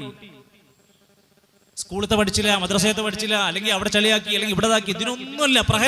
പ്രഹരിക്കേണ്ടതും തല്ലേണ്ടതും അടിക്കേണ്ട വിഷയം പറഞ്ഞ ഒറ്റ ഹദീസ്. നിസ്കരിക്കാതെ വന്നാൽ 10 വയസ്സ് കഴിഞ്ഞിട്ടും നമസ്കരിക്കാതെ വന്നാൽ അവരെ അടിച്ചാണെങ്കിലും നിങ്ങൾ അത് ശീലിപ്പിക്കണം. ആ ഹദീസിന്റെ അവസാന ഭാഗത്ത് പറയുന്നുണ്ട്, മക്കൾ 2 പേരും ആൺകുട്ടികളാണെങ്കിൽ പോലും അവരെ വിരിപ്പിൽ നിന്ന് മാറ്റിക്കടത്തണം. 2 പെൺകുട്ടികളാണോ 2 പേരെയും വേറെ മാറ്റിക്കടത്തണം. ചെറിയ പ്രായം മുതൽ തുടങ്ങണം. ആണ് വേറെയാണ്, പെണ്ണ് വേറെയാണ്. എന്തൊക്കെ എത്ര കൃത്യമായിട്ട് ഇസ്ലാം പഠിപ്പിച്ചു വന്നു. മക്കളോടുള്ള നമ്മുടെ തർബിയത്ത് നല്ലോണം ആലോചിക്കുക, ചിന്തിക്കുക. അവർക്ക് വേണ്ടുന്ന എല്ലാ നിലക്കുമുള്ള ഗുണകരമായ കാര്യങ്ങൾ നമ്മൾ ആത്മാർത്ഥമായി ശ്രമിച്ചുകൊണ്ടിരിക്കണം. അവർക്ക് വേണ്ടി ആത്മാർത്ഥമായ പ്രാർത്ഥനകൾ ഉണ്ടാവണം. കുട്ടികൾക്ക് എന്തെങ്കിലും പ്രശ്നമുണ്ടോ, മനസ്സറിഞ്ഞ് പ്രാർത്ഥിക്കണം. ഇമാം ബുഖാരി തങ്ങളുടെ ചരിത്രം പറയുകയാണ്, കണ്ണിന് കാഴ്ചശേഷിയില്ലാതിരുന്ന, വിഷമിച്ചിരുന്ന, പ്രയാസപ്പെട്ടിരുന്ന ഇമാം ബുഖാരി അവസാന കാലഘട്ടത്തിൽ ചന്ദ്രന്റെ നിലാവെളിച്ചത്തിൽ ഇരുന്നു കൊണ്ട് ഹദീസ് എഴുതിയിരുന്നു. കാരണം എന്തേ? ഉമ്മ നിരന്തരമായി തന്റെ മകന് വേണ്ടി പ്രാർത്ഥിക്കാറുണ്ടായിരുന്നു. ഉമ്മ നിരന്തരമായി പ്രാർത്ഥിച്ചതിന്റെ പേരിൽ കിട്ടിയ എത്ര സംഭവങ്ങൾ നമുക്ക് ചേർത്ത് വെക്കാൻ പറ്റും. ഓരോ മക്കളും നമ്മുടെ ജീവിതത്തിൽ എത്ര നാളാണ് കൂടെ ഉണ്ടാവുക എന്ന് പറയാൻ കഴിയില്ല. കോഴിക്കോട് ജില്ലയിലുണ്ടായ ഒരു സംഭവം ഓർക്കുക. 8 വയസ്സുള്ള ഒരു മകൻ അസുഖം ബാധിക്കുകയാണ്. എന്നും സ്കൂളിൽ പോകുന്ന ഒരു ദിവസം സ്കൂളിൽ ഒന്ന് വീണു. തിരിച്ച് വീട്ടിലേക്ക് വരുന്ന വഴിക്ക് അവന്റെ ശരീരത്തിൽ നിന്നൊക്കെ ബ്ലഡ് ഇങ്ങനെ വരാൻ തുടങ്ങി. നിലത്ത് തട്ടിയ ഭാഗത്തൊക്കെ മുറിവുകളില്ലാതെ തന്നെ ബ്ലഡ് വരാൻ തുടങ്ങി. ചികിത്സിക്കാൻ തുടങ്ങി, ചികിത്സകൾ ആരംഭിച്ചു. അവസാനം 14-ാമത്തെ വയസ്സിൽ രോഗം മാറുമെന്ന് പറഞ്ഞു. സ്കൂളിലേക്കും മദ്രസയിലേക്കൊന്നും വിടാതെ, തട്ടാതെ വീഴാതെ കുട്ടിയെ പൊന്നുപോലെ നോക്കി. 14 വയസ്സാകാൻ 6 മാസം വരെ ബാക്കി നിൽക്കുന്ന ഘട്ടത്തിൽ പല വിരുന്നുകാരും വീട്ടിലേക്ക് കാണാൻ വന്നു മോന്റെ വിവരങ്ങൾ അറിയാൻ. ഒരു ദിവസം വന്ന സമയത്ത് ആ മോനോട് ഉമ്മ പറഞ്ഞു, മോനെ നീ കുറച്ച് ബേക്കറി മേടിച്ചു എന്ന് പറഞ്ഞിട്ട് അവൻ്റെ അടുത്ത് കാശ് കൊടുത്ത് അങ്ങാടിക്ക് വിട്ടു. തിരിച്ചു വരുന്ന വഴിക്ക് റോട്ടിൽ നിന്ന് ഒരു സ്റ്റെപ്പ് അപ്പുറത്തേക്ക് കാലെടുത്ത് വെക്കുന്ന സമയത്താണ് ഒരു ലോറി വന്ന് ഇടിച്ച് ആ കുട്ടിയെ തെറിപ്പിക്കുകയും ശരീരം മുഴുവൻ രക്തം വാർന്ന് മരിക്കുകയും ചെയ്ത രംഗം നമ്മൾ ഇന്നും കേൾക്കുകയാണ്. സഹോദരങ്ങളെ, നമ്മുടെ മക്കൾ ഓരോരുത്തരും നമുക്ക് ഓരോ കാലഘട്ടം എത്ര വയസ്സ് വരെ നമുക്ക് കിട്ടുമെന്നറിയില്ല. കിട്ടുന്ന കാലമത്രയും നമ്മുടെ പക്കൽ നിന്ന് സ്നേഹത്തിന്റെ, സന്തോഷത്തിന്റെ, സമാധാനത്തിന്റെ, അവരുടെ ജീവിതത്തിൽ ഒരിക്കൽ പോലും ഒരു വെറുപ്പിന്റെ, വൈരാഗ്യത്തിന്റെ ചിന്തകളില്ലാതെയാക്കാൻ ശ്രമിക്കണം. ഒരു സ്കൂളിൽ ഇംഗ്ലീഷ് മീഡിയം സ്കൂളിൽ കുട്ടികളോട് ഇങ്ങനെ നിങ്ങൾക്ക് ഏറ്റവും ഇഷ്ടപ്പെട്ട ആളാരാണ്, നിങ്ങൾക്ക് ഇഷ്ടപ്പെട്ട വീട്ടിൽ ആരങ്ങനെ ഓരോ കാര്യങ്ങൾ ചോദിച്ച് എഴുതാൻ പറഞ്ഞപ്പോൾ വെറും 2ാം ക്ലാസ്സിൽ പഠിക്കുന്ന പെൺകുട്ടി എഴുതി വെച്ചു, എനിക്കെൻ്റെ വെല്ലിപ്പയോട് ദേഷ്യമാണ്, എൻ്റെ വെല്ലിപ്പയെ എൻ്റെ കൺമുമ്പിൽ കിട്ടിയാൽ ഞാൻ എൻ്റെ വെല്ലിപ്പയെ ഷൂട്ട് ചെയ്ത് കൊല്ലും. എനിക്കൊരു കാരണം ഉണ്ടാവും. ഇത്രയും ചെറിയ പ്രായത്തിലൊരു കുട്ടിക്ക് അങ്ങനെ തോന്നണമെങ്കിൽ ഇതിനൊരു കാരണം ഉണ്ടാവും. ആലോചിക്കുക, നമ്മുടെ കുട്ടികളെ സ്വാലിഹീങ്ങളാക്കി മാറ്റാനുള്ള നിരന്തരമായ ശ്രമങ്ങളുടെ ഭാഗമാണ്. നേരത്തെ ടീൻ സ്പേസ് പറഞ്ഞു, അനുബന്ധമായ നിരവധി പ്രവർത്തനങ്ങളുണ്ട്. ഈ സദസ്സിൽ ഒരുപാട് പ്രായമായവരുണ്ട്, യുവാക്കളുണ്ട്. വളരെ കുറഞ്ഞ ശതമാനമാണ് നമ്മുടെ വിദ്യാർത്ഥി തലമുറ ഉള്ളത്. വളരെ കുറച്ച് ആൾക്കാരേ ഉള്ളൂ, ബാക്കിയുള്ളവരെ നമുക്ക് കിട്ടുന്നില്ല. അവരെ ആ രൂപത്തിൽ കണ്ട് അവർക്ക് ഉൾക്കൊള്ളാൻ പറ്റാവുന്ന സദസ്സുകൾ സംഘടിപ്പിച്ചു കൊടുക്കലാണ്. അതോടൊപ്പം തന്നെ പ്രിയപ്പെട്ട ഓരോരുത്തരും ചിന്തിക്കുക, ഭാര്യയും ഭർത്താവും എന്നതൊരു കുടുംബത്തിലെ അത്താണിയാണ്. വിവാഹം എന്നത് ഒരു ജീവിതത്തിന്റെ കുടുംബത്തിൽ തഖ്വയുണ്ടാക്കുന്നതിന്റെ ഒന്നാമത്തെ ഭാഗമാണ്. നിങ്ങളെല്ലാവരും ദീൻ അനുസരിച്ചുകൊണ്ട് വിവാഹം ചെയ്യുമ്പോൾ ഇണയെ തെരഞ്ഞെടുക്കണേ. നിന്റെ കൈകളിൽ മണ്ണ് പുരണ്ടാലും ചളി പുരണ്ടാലും കഷ്ടപ്പെട്ടാലും വാടക വീട്ടിൽ താമസിച്ചാലും പണിയില്ലാതെയായാലും നിന്റെ ഇണ ദീനുള്ളവരായിരിക്കുകയാണെങ്കിൽ ആ കുടുംബത്തിനതേറെ ഉപകാരമാണ്. ഇന്ന് വിവാഹരംഗത്ത് എന്താ നടന്നുകൊണ്ടിരിക്കുന്നത്? വിവാഹ ദിവസം വരെ അലങ്കോലമാക്കി മോശമാക്കിക്കൊണ്ടിരിക്കുക. കണ്ണൂർ ജില്ലയിൽ കല്യാണങ്ങൾ ഒന്നുകൂടിയും വേറെ രൂപത്തിൽ കോലം മാറിയാണ്. ഒരു കല്യാണത്തിന് ചെന്ന സമയത്ത് അവിടുത്തെ പുതിയാപ്പിളയെ ചെക്കനെ സ്വീകരിക്കാൻ വേണ്ടി അവന്റെ കൂട്ടുകാരന്മാരെല്ലാവരും കൂടി ഒരു ഫ്ലക്സ് ബോർഡ് അടിച്ചുണ്ടാക്കി അവിടെ കെട്ടിത്തൂക്കി. ആ ഫ്ലക്സിൽ എഴുതി വെച്ചിരിക്കുന്നത് കോഴികളുടെ രാജാവായ ഗിരിരാജ കോഴിയുടെ കല്യാണമാണിന്ന്. ഇത് കാണുന്ന നാട്ടുകാരും കുടുംബക്കാരും എന്താ വിചാരിക്കാന്ന് നിങ്ങളൊന്ന് ചിന്തിച്ചു നോക്കിയാൽ മതി. ഫ്രണ്ട്സ് പറഞ്ഞത് ഞങ്ങൾ തമാശക്ക് പണി കൊടുത്താണ്. ഇപ്പൊ കഴിഞ്ഞ 2 ആഴ്ച മുമ്പ് ഒരു കല്യാണം ഉണ്ടായി. കല്യാണത്തിന്റെ അന്ന് രാത്രി പുതിയണ്ണിന്റെ വീട്ടിലേക്ക് പോയി ഭക്ഷണമൊക്കെ കഴിച്ച് ചായയൊക്കെ കുടിച്ച് കുറച്ച് കഴിഞ്ഞേക്ക് പുതിയാപ്പിളിന്റെ കുറച്ച് സുഹൃത്തുക്കൾ വന്നിട്ട് ഞങ്ങൾ ഇവനൊന്ന് ജസ്റ്റ് ഒന്ന് പുറത്ത് കറക്കിയിട്ട് ഇപ്പൊ വരാം. ഒറ്റ പോക്കാണ് അവനെ എടുത്തിട്ട് ഈ പെണ്ണും അവരുടെ കുടുംബവും ഉറക്കൊഴിച്ച് ഒരു ആദ്യ രാത്രി എന്ന് പറയുമ്പോൾ നമ്മളൊക്കെ ഒന്ന് ചിന്തിച്ചു നോക്കണം. ആ പെണ്ണ് അവിടെ കാത്തിരുന്നു, വീട്ടുകാർ കാത്തിരുന്നു. എല്ലാം കഴിഞ്ഞ് രാവിലെ 5:30 മണിക്ക് കൊണ്ടുവന്നിട്ട് അവിടെ ഇറക്കി കൊടുത്തിട്ട് ഞങ്ങളെ പുതിയാപ്പിള. മക്കളോട് ചോദിച്ചു, പെണ്ണു മക്കളെ എന്ത് പണി ഞങ്ങൾ ചെയ്തു? അതേ, ഞങ്ങളെ കല്യാണം ഉണ്ടായപ്പോ ഇവ ഞങ്ങൾ ചെയ്തിട്ടുണ്ട്. ഇന്നിപ്പോ നടന്നുകൊണ്ടിരിക്കുന്ന പരിപാടി എല്ലാം ഒരു തമാശ, എല്ലാതും ഒരു രസം. സഹോദരങ്ങളെ, വിവാഹം എത്രമാത്രമാണ് ഇസ്ലാം പരിശുദ്ധമാണെന്ന് പഠിപ്പിച്ചത്. അന്നികാഹു മിൻ സുന്നത്തിൽ അംബിയാഇ വൽ മുർസലീൻ. കല്യാണം എന്ന് പറഞ്ഞത് അംബിയാക്കന്മാരുടെ മുർസലീങ്ങളുടെ ചര്യയാണ്. വിവാഹം കഴിക്കുന്നതോടെ ഒരാളുടെ ഈമാനിന്റെ പകുതി പൂർത്തിയാവുകയാണ്. അത്രക്ക് ശ്രേഷ്ഠതയെ പഠിപ്പിച്ചത്. സാധ്യമാകുന്നവരൊക്കെ വിവാഹം കഴിക്കണം, അനാവശ്യമായി അത് വൈകിപ്പിക്കരുത്. ശരി, അപ്പൊ ഒന്നാമത്തെ ഒരു വലിയ ഉത്തരവാദിത്തമായി ഭർത്താക്കന്മാർ ശ്രദ്ധിക്കേണ്ട വിഷയമാണ്. ഓരോ ഭർത്താക്കന്മാരും ചിന്തിക്കുക, നല്ല ഇണകളെ തെരഞ്ഞെടുക്കാൻ, നല്ല രൂപത്തിൽ വിവാഹം കഴിക്കാൻ, എന്നിട്ട് തന്റെ ഭാര്യയോടുള്ള കടമകൾ മറക്കാതെ നിർവഹിക്കുക. വആശിറൂഹുന്ന ബിൽ മഅറൂഫ്. ഒരു ഭർത്താവിന് എന്ത് പണിയുണ്ട് എന്ന് ചോദിച്ചാൽ വആശിറൂഹുന്ന ബിൽ മഅറൂഫ്, അവരോട് മര്യാദയോടെ പെരുമാറുക. ഭർത്താക്കന്മാരുടെ മെയിൻ ഉത്തരവാദിത്തം ഭാര്യയെയും കുടുംബത്തെയും കൃത്യമായ സ്നേഹത്തോടെ നല്ല രൂപത്തിൽ അവർക്ക് റിസ്ക് കൊടുത്ത് അവർക്ക് ഭക്ഷണം, വസ്ത്രം, അടിയന്തരമായ ആവശ്യങ്ങൾ ഇതെല്ലാം കൊടുത്ത് ചിലവിന് കൊടുത്ത് വളർത്തേണ്ടവരാണ്. ആ കുടുംബത്തിന് ചുമതലകൾ അവനാണ്.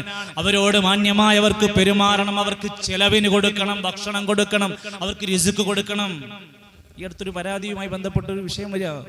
ഒരു ഭർത്താവ് അയാൾ വീട്ടിലേക്ക് ആഴ്ചയിൽ 1-2 ദിവസം വരുന്ന സമയത്ത് അയാളുടെ കയ്യിൽ നിറയെ പണം, കച്ചവടത്തിന് പോയ 500-ന്റെ 2000-ന്റെ നോട്ടൊക്കെ ആയിട്ട് വീട്ടിലേക്ക് വരിക. ആ വീട്ടിൽ ഭാര്യന്റെ അടുത്തോ മക്കൾക്ക് ഒരു 100 രൂപ കൊടുക്കാത്തൊരു മനുഷ്യൻ. ഈ സഹോദരി പ്രശ്നമായി പറഞ്ഞത്, അവരുടെ ആ കാശിൽ നിന്ന് അവരറിയാതെ എനിക്ക് വലിക്കാൻ പറ്റുമോ എന്നാണ് ചോദിച്ചത്. ചെലവിന് കിട്ടാഞ്ഞിട്ട്, ഭക്ഷണത്തിന് കിട്ടാഞ്ഞിട്ട്, മക്കളുടെ പഠനത്തിന് കിട്ടാത്ത മനുഷ്യൻ മദ്യപിക്കും, നിസ്കാരമല്ല, വേണ്ടാത്തരങ്ങൾ വേറെ പലതുണ്ട്. ഇങ്ങനെ കുടുംബത്തിൽ ഭർത്താവ് ഉണ്ടായിട്ട് കഷ്ടപ്പെടുന്ന എത്ര മനുഷ്യന്മാരുണ്ട്. അവർക്ക് ചെലവിന് കൊടുക്കൽ ഉത്തരവാദിത്തമാണ്. എത്ര ചെറിയ ജോലിയാണെങ്കിലും എന്തൊക്കെയാണെങ്കിലും തന്റെ പരിമിതികൾ അനുസരിച്ചുകൊണ്ട് മുകളിലേക്ക് നമ്മൾ ആരും നോക്കണ്ട, നമ്മൾ താഴെയുള്ളവരിലേക്ക് നോക്കുക. എന്താ കാരണം? അല്ലാഹ് നിങ്ങൾക്ക് തന്ന നിഅമത്ത് വലുതാണെന്ന് തോന്നാൻ അതൊരു വലിയ കാരണമാണ്. അതോടൊപ്പം തന്നെ ഭാര്യമാരുടെ വിഷയത്തിൽ നബി തങ്ങൾ പറഞ്ഞു, ഖിയാറുക്കും ഖിയാറുക്കും ലിനിസായിക്കും, നിങ്ങളുടെ കൂട്ടത്തിൽ ഏറ്റവും നല്ലവന്മാർ തന്റെ ഭാര്യമാരോട്, സ്ത്രീകളോട്, കുടുംബത്തിലുള്ളവരോട് നല്ല രൂപത്തിലുള്ള പെരുമാറ്റമുള്ളവരായിരിക്കണം. എത്രയെത്ര ഭർത്താക്കന്മാരുടെ ചരിത്രം നമുക്ക് പഠിപ്പിച്ചു തരുന്നുണ്ട്. ഹദീസുകൾ എത്രയെത്ര കൃത്യമായി കൊണ്ട് പഠിപ്പിക്കുകയാണ്. പ്രവാചകർ സല്ലല്ലാഹു അലൈഹി വസല്ലമനെ പറ്റി ഭാര്യമാരാരും ഒരിക്കലും തൊലാക്ക് ചോദിച്ചു വന്നിട്ടില്ല, പരാതി പറഞ്ഞിട്ടില്ല, അതിന്റെ പേരിൽ വിഷമിച്ചിട്ടില്ല. ഒരു കല്യാണം കഴിഞ്ഞിട്ടും എത്ര ഭാര്യമാരുണ്ടായിട്ടും തന്റെ ഭർത്താവ് എന്ന നിലക്കുള്ള ഒരു പ്രശ്നം നബി സല്ലല്ലാഹു അലൈഹി വസല്ലമയുടെ മുമ്പിൽ പരാതിയുമായിട്ട് ഇദ്ദേഹത്തിനോടൊപ്പം എനിക്ക് ജീവിക്കാൻ പറ്റില്ല എന്നുള്ള പരാതി പറഞ്ഞിട്ടില്ല. അതേപോലെ തന്നെ തന്റെ ഭർത്താവ് എന്ന നിലക്കുള്ള ഓരോ ഉത്തരവാദിത്വങ്ങൾ ചെയ്യുമ്പോഴും അവിടുത്തെ ഭാര്യമാര്, സ്വഹാബത്തിന്റെ ഭാര്യമാരൊക്കെ ജോലിക്ക് ഇറങ്ങാൻ സമയത്ത് പറയും, നിങ്ങൾ ജോലിക്ക് പോവുകയാണ്, എവിടെയാ പോണത്, എന്താ ജോലി, എത്ര മണിക്ക് വരും എന്നൊക്കെ ശരി അറിയാമെങ്കിലും നിങ്ങളുടെ ജോലിയിൽ ഹലാലും ഹറാമുമായി നിങ്ങൾ നോക്കണം. അതിൽ ഞങ്ങൾ വിശക്കും, അതുപോലെ പട്ടിണി കിടക്കാൻ ക്ഷമിക്കാൻ ഞങ്ങൾ തയ്യാറാണ്. നരകത്തിന്റെ വിറകാകുന്നത് ഞങ്ങൾക്ക് ക്ഷമിക്കാൻ പറ്റൂല. ഞങ്ങൾക്കും ഞങ്ങളെ കുട്ടികൾക്കുള്ള ഭക്ഷണം ഹറാമായത് നിങ്ങൾ ഇവിടെ കൊടുന്നു തരരുത്. ഇങ്ങനെയൊക്കെ ചിന്തിക്കുന്നവരായിരുന്നു ഭാര്യമാര്. ഭർത്താവിനോടുള്ള ബാധ്യതയിലും ഇതുപോലെ തന്നെയാണ് നബി തങ്ങൾ പറഞ്ഞത്. ഒരു പെണ്ണ് തന്റെ ഉമ്മാനേക്കാൾ ഉപ്പായേക്കാൾ ഏറ്റവും അധികം പരിഗണിക്കേണ്ടത് കല്യാണം കഴിഞ്ഞാൽ ഭർത്താവിനെയാണ്. ഭർത്താവിനെയാണ്. എന്ത് ചോദിക്കുക, ഏറ്റവും കൂടുതൽ എനിക്ക് വേണ്ടി കഷ്ടപ്പെടുന്നത് ആരാന്ന് ചോദിച്ചാൽ പറയും, ഓള് പറയും ഓളപ്പയാണ്. അതിനോട് ഏറ്റവും അധികം സ്നേഹമുള്ളതായിരിക്കണം എൻ്റെ ആങ്ങളൊക്കെയാണ്. അവർക്ക് ഏറ്റവും ബുദ്ധിമുട്ടുള്ള പാരെ കൊണ്ടാണ്, ഈ മനുഷ്യനെ കൊണ്ടാണ്. ഭർത്താവിനെ ഒരു നിലക്കും അംഗീകരിക്കാൻ തയ്യാറാണ്. എന്നാ ഹദീസിൽ വന്ന വാക്ക്, ഏതൊരു പെണ്ണാവട്ടെ അവള് നമസ്കരിച്ചാൽ, നോമ്പ് നോറ്റാൽ, ഭർത്താവിനെ അനുസരിച്ചാൽ, ലൈംഗികാവയവങ്ങൾ സൂക്ഷിച്ചാൽ. നിസ്കാരം നോമ്പും കഴിഞ്ഞിട്ട് പിന്നെ പറഞ്ഞത് ഭർത്താവിന്റെ പേരാണ്. ഭർത്താവിനെ അനുസരിച്ചാൽ, അവർ ലൈംഗിക വിശുദ്ധികൾ സൂക്ഷിച്ചാൽ സ്വർഗത്തിന്റെ കവാടങ്ങളിലൂടെ അവരോട് പ്രവേശിക്കാൻ പറയും.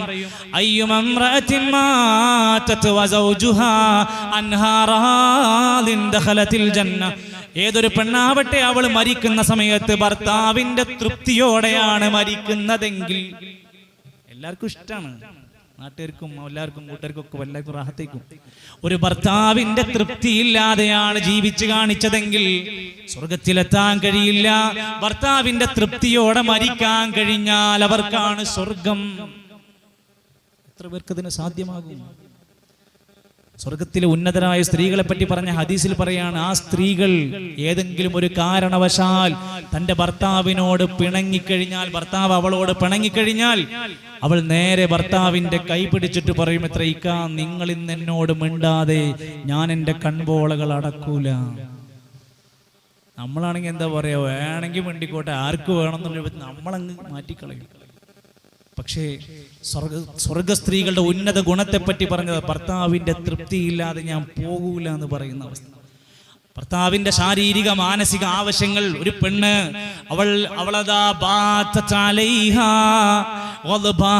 ഒരു ഭർത്താവിന്റെ ശാരീരിക ആവശ്യങ്ങളെ ഒരു കാരണവുമില്ലാതെ നിഷേധിച്ചുകൊണ്ടാണ് ഒരു രാത്രി കടന്നുറങ്ങുന്നതെങ്കിൽ, നേരം വെളുക്കുന്നത് വരെ മലക്കുകൾ ആ പെണ്ണിനെ ശപിച്ചുകൊണ്ടിരിക്കും. കുടുംബജീവിതത്തിൽ വലിയ പ്രശ്നമാണത്. അനുവാദം ചോദിക്കാതെ പുറത്തിറങ്ങി ഉലാത്തുന്നവരുണ്ടോ? അവൾ വീട്ടിലേക്ക് മടങ്ങി വരുന്നത് വരെ കാരുണ്യത്തിന്റെ മാലാകമാർ പോലും അവളെ ശപിച്ചുകൊണ്ടേയിരിക്കുമെന്ന് ഹദീസ്. സുന്നത്ത് നോമ്പുകൾ എടുക്കുന്ന പെണ്ണിനോട് പോലും നിന്റെ ഭർത്താവിന്റെ അനുവാദത്തോടെ അത്രമാത്രം ഗൗരവത്തോടെ പറഞ്ഞതാണെങ്കിൽ ആ ഭർത്താവിനെ പരിഗണിക്കാനും സ്നേഹിക്കാനും നമുക്ക് സാധ്യമാകുന്നുണ്ടോ? നമ്മൾ ആലോചിച്ച് നോക്കി. ഏറ്റവും വലിയ ഉദാഹരണം സദസ്സിലിരിക്കുന്ന സ്ത്രീകളോട് പറയാം, ഒറ്റാളെ പഠിച്ചാൽ മതി. മഹദിയായ ഖദീജ റളിയല്ലാഹു അൻഹ എന്ന ഭാര്യനെ പറ്റി പഠിച്ചാൽ മതി. നിങ്ങൾക്ക് സൗകര്യം നിങ്ങൾ പഠിപ്പിച്ചു കൊടുത്താലും മതി. ഖദീജ ബീവിനെ ആദ്യമായി കല്യാണം കഴിച്ചു. ഒന്നേ ദിവസം രാത്രി തന്നെ സദ്യയും സൽക്കാരൊക്കെ ഉണ്ടാക്കി. അന്ന് നബി വലിയ നബിയും പ്രവാചകനൊന്നും ആയിട്ടൊന്നുമില്ല. ആ ഇരിക്കുന്ന സമയത്ത് അബൂജഹൽ അടക്കമുള്ള നേതാക്കന്മാര് വരികയാണ്. വന്നിട്ട് പറഞ്ഞു, അല്ല ഖദീജ, എത്ര ആൾക്കാർ കല്യാണം അന്വേഷിച്ചു, എന്നിട്ട് ഈ ദരിദ്രനായ മുഹമ്മദിനെയാണോ കല്യാണം കഴിക്കാൻ തീരുമാനിച്ച്? ആ വാക്കണ് കേട്ടപ്പോ ഖദീജ ബീവിക്ക് പിന്നെ ഈഗോ കോംപ്ലക്സ് ഒന്നും വന്നില്ല, വേണ്ടിയിരുന്നില്ല എന്നൊന്നും തോന്നിയില്ല. ഖദീജ ബീവി വീടിന്റെ ഉള്ളിൽ പോയിട്ട് അന്നുണ്ടായിരുന്ന സമ്പത്ത് മുഴുവൻ പുറത്തേക്ക് കൊടുത്തിട്ട് പറഞ്ഞു, അബൂജഹലെ, എല്ലാരും നേതാക്കന്മാരൊക്കെ കണ്ടോളി, എന്റെ സമ്പത്ത് മുഴുവൻ ഞാൻ എന്റെ ഭർത്താവിന് ഇന്ന് കൊടുക്കാൻ പോവാണ്. അവിടെ വെച്ച് കൈമാറിയിട്ട് പറഞ്ഞു, ഇന്നു മുതൽ ഞാനാണ് ദരിദ്ര, എന്റെ ഭർത്താവിന് ഒരിക്കലും നിങ്ങൾ ആ പേര് വെച്ച് വിളിക്കരുത്. നമ്മള് ഭർത്താവിനെ പറ്റി ഒരു മോശം പേര് കേട്ട അങ്ങനത്തെ അല്ലെങ്കിലും എനിക്കറിയാം മൂപ്പര് മോശക്കാരനാണ് എന്ന രൂപത്തിൽ അത് പിടിച്ചു തൂങ്ങുകയല്ല, മറിച്ച് അതിൽ പോലും തന്റെ ഭർത്താവിനെ സംരക്ഷിക്കാൻ ശ്രദ്ധിക്കുകയാണ്. കഴിഞ്ഞോ? ഇല്ല. വിവാഹം കഴിഞ്ഞ് കുറെ പ്രയാസങ്ങളൊക്കെ അനുഭവിച്ചപ്പോഴും ആ പ്രയാസ കാലഘട്ടങ്ങളിലൊക്കെ സഹായിക്കാൻ രംഗത്ത് വരികയാണ് ആദ്യമായി നബി സല്ലല്ലാഹു അലൈഹി വസല്ലമ തങ്ങള്. വഹീന്റെ ആ ഘട്ടത്തിൽ പേടിച്ച് വിറച്ച് വീട്ടിലേക്ക് വരികയാണ്. നോക്കൂ നിങ്ങൾ, ഒരു ലഹരിയുടെ കേന്ദ്രത്തിൽ പോയില്ല, വേശ്യാലയത്തിലേക്ക് പോയില്ല, മദ്യപാനത്തിലേക്ക് പോയില്ല, സംഗീതത്തിന്റെ അല്ലെങ്കിൽ ആ രൂപത്തിലുള്ള വേണ്ടാത്ത വിനോദങ്ങൾ പലതുമുള്ള മക്കയിൽ നിന്ന് ഒരു വിഷമം പിടിച്ച ഘട്ടത്തിൽ ഓടുകയാണ്. എവിടേക്ക്? ഖദീജയുടെ അടുത്തേക്ക് റളിയല്ലാഹു അൻഹ. അവിടേക്കാ പോയത്. എന്തേ? അവിടെ ചെന്നാൽ എനിക്ക് ആശ്വാസം കിട്ടണം. അപ്പോഴാ ഭാര്യന്റെ പണിയാവുള്ളൂ. ചെന്ന സമയത്ത് ഖദീജ ബീവി പേടിപ്പിച്ചോ, നിങ്ങൾക്ക് അങ്ങനെ വേണം, ആരാ അവിടെ പോയിരിക്കാൻ പറഞ്ഞത്, നിങ്ങൾക്ക് അത് കിട്ടണം, അങ്ങനെ പറഞ്ഞു? അല്ല. അവിടുന്ന് പറയണേ, എന്താ പറ്റി? അല്ല, ഞാനിങ്ങനെ ഗുഹയിലിരുന്നപ്പോ ജിബ്രീൽ വന്നു. അപ്പോ ഖദീജ ബീവിന്റെ വാക്ക്, വേണ്ട കേട്ടോ, വിഷമിക്കണ്ട, വല്ലാഹി ലാ യുഖ്സീകല്ലാഹു അബദാ, അല്ലാഹ് നിങ്ങളെ കൈവടിയൂല, നിങ്ങൾ പാവങ്ങളെ സഹായിക്കുന്ന നല്ല മനുഷ്യനാണ്, നിങ്ങൾ അതിഥികളെ ആദരിക്കുന്നവരാണ്, പ്രയാസങ്ങൾ അനുഭവിക്കുന്നവന്റെ പ്രയാസം നെഞ്ചേറ്റുന്നവനാണ്, നിങ്ങൾക്ക് വിഷമമുണ്ടാകൂല. ഇനി ഇതിനേക്കാൾ വലിയ സമാധാനം എന്താ? വെള്ളം ചോദിച്ചു, സമ്മിലൂനിയ ഖദീജ, സമ്മിലൂനി ഒക്കെ കേട്ടതല്ലേ. മുടി പുതച്ചു കൊടുത്തു, ഭക്ഷണം കൊടുത്തു, വെള്ളം കൊടുത്തു, കുറെയൊക്കെ കഴിഞ്ഞ് ആശ്വാസമായി. എന്നിട്ട് ഖദീജ ബീവി വറഖത്ത് ബിൻ നൗഫലിന്റെ അടുത്തേക്ക് ചെന്നിട്ട് ചോദിക്കണം, ഇങ്ങനെ ഒരു സംഭവം ഉണ്ടായി, എന്റെ ഭർത്താവിന് എന്തെങ്കിലും പറ്റിക്കണോ എന്നുള്ള വിഷമം. അതും കഴിഞ്ഞ് നബി തങ്ങൾ നബിയായി ജനങ്ങളുടെ ഇടയിലേക്ക് ഇറങ്ങി പ്രബോധനം ആരംഭിച്ചു. പ്രബോധനം ആരംഭിച്ചപ്പോഴതാ അവിടുന്ന് ബഹിഷ്കരണം ഏർപ്പെടുത്തി. പ്രവാചകനും കുടുംബത്തിനും ഭക്ഷണം കൊടുക്കാൻ പാടില്ല, കച്ചവടക്കാരും ഉണ്ടാൻ പാടില്ല, കച്ചവടക്കാര് സാധനം കൊടുക്കാൻ പാടില്ല, ഈത്തപ്പഴം കൊടുക്കാൻ പാടില്ല, വെള്ളം കൊടുക്കാൻ പാടില്ല. മുഹമ്മദ് നബി സല്ലല്ലാഹു അലൈഹി വസല്ലമക്കും കുടുംബത്തിനും ഇനി ബഹിഷ്കരണമാണ്. അവരോട് ആരെങ്കിലും ഇനി ഡീസന്റായി പെരുമാറിയ അവർക്ക് ഗോത്രം വിലക്കുണ്ടാക്കും പറഞ്ഞു. നേരെ പോയി ശഅബു അബീ ത്വാലിബ് എന്ന് പറഞ്ഞ ഒരു കുന്നിന്റെ മുകളില് 3 കൊല്ലം 3 വർഷം എങ്ങനെ ഭക്ഷണം പോലുമില്ല, വെള്ളം പോലുമില്ല, ഇലകൾ ചവച്ചരച്ച് തിന്ന് മൃഗങ്ങൾ കാഷ്ടിക്കുന്ന പോലെ കാഷ്ടിച്ച സംഭവം പറയാണ്. ഒരിക്കൽ പോലും നിങ്ങളെ കല്യാണം കഴിച്ചതിന്റെ പേരിൽ ഞാനിതൊക്കെ അനുഭവിക്കേണ്ടി വന്നു എന്നൊരു വാക്ക് പറഞ്ഞിട്ടില്ല. ചരിത്രം വായിച്ചു നോക്കി നിങ്ങള്, അതിലും കിടക്കല്ലേ. അതും കഴിഞ്ഞ് കുറച്ച് ദിവസങ്ങൾ കഴിഞ്ഞ് ഖദീജ ബീവിക്ക് രോഗം വന്ന് മദീനയ്ക്ക് ഹിജറ പോകുന്നതിന്റെ മുമ്പ് അസുഖം വന്ന് കിടപ്പിലായി. വല്ലാത്ത അസ്വസ്ഥത തോന്നിയപ്പോൾ ഭർത്താവിനെ അടുത്തേക്ക് വിളിച്ചിട്ട്, നിങ്ങൾ വിഷമിക്കരുത് ട്ടോ. ഭാര്യ രോഗം പിടിച്ച് വിഷമിച്ച് ബേജാറായി കിടക്കുമ്പോ മാപ്പിളനെ അടുത്തേക്ക് വിളിച്ചിട്ട്, നിങ്ങൾ ഒരിക്കലും ബേജാറാവരുത്, വിഷമിക്കരുത്, ഞാൻ മരിച്ചാലും നിങ്ങൾക്ക് അല്ലാഹു നല്ല ഇണകളെയും നല്ല സന്താനങ്ങളെയും തരും.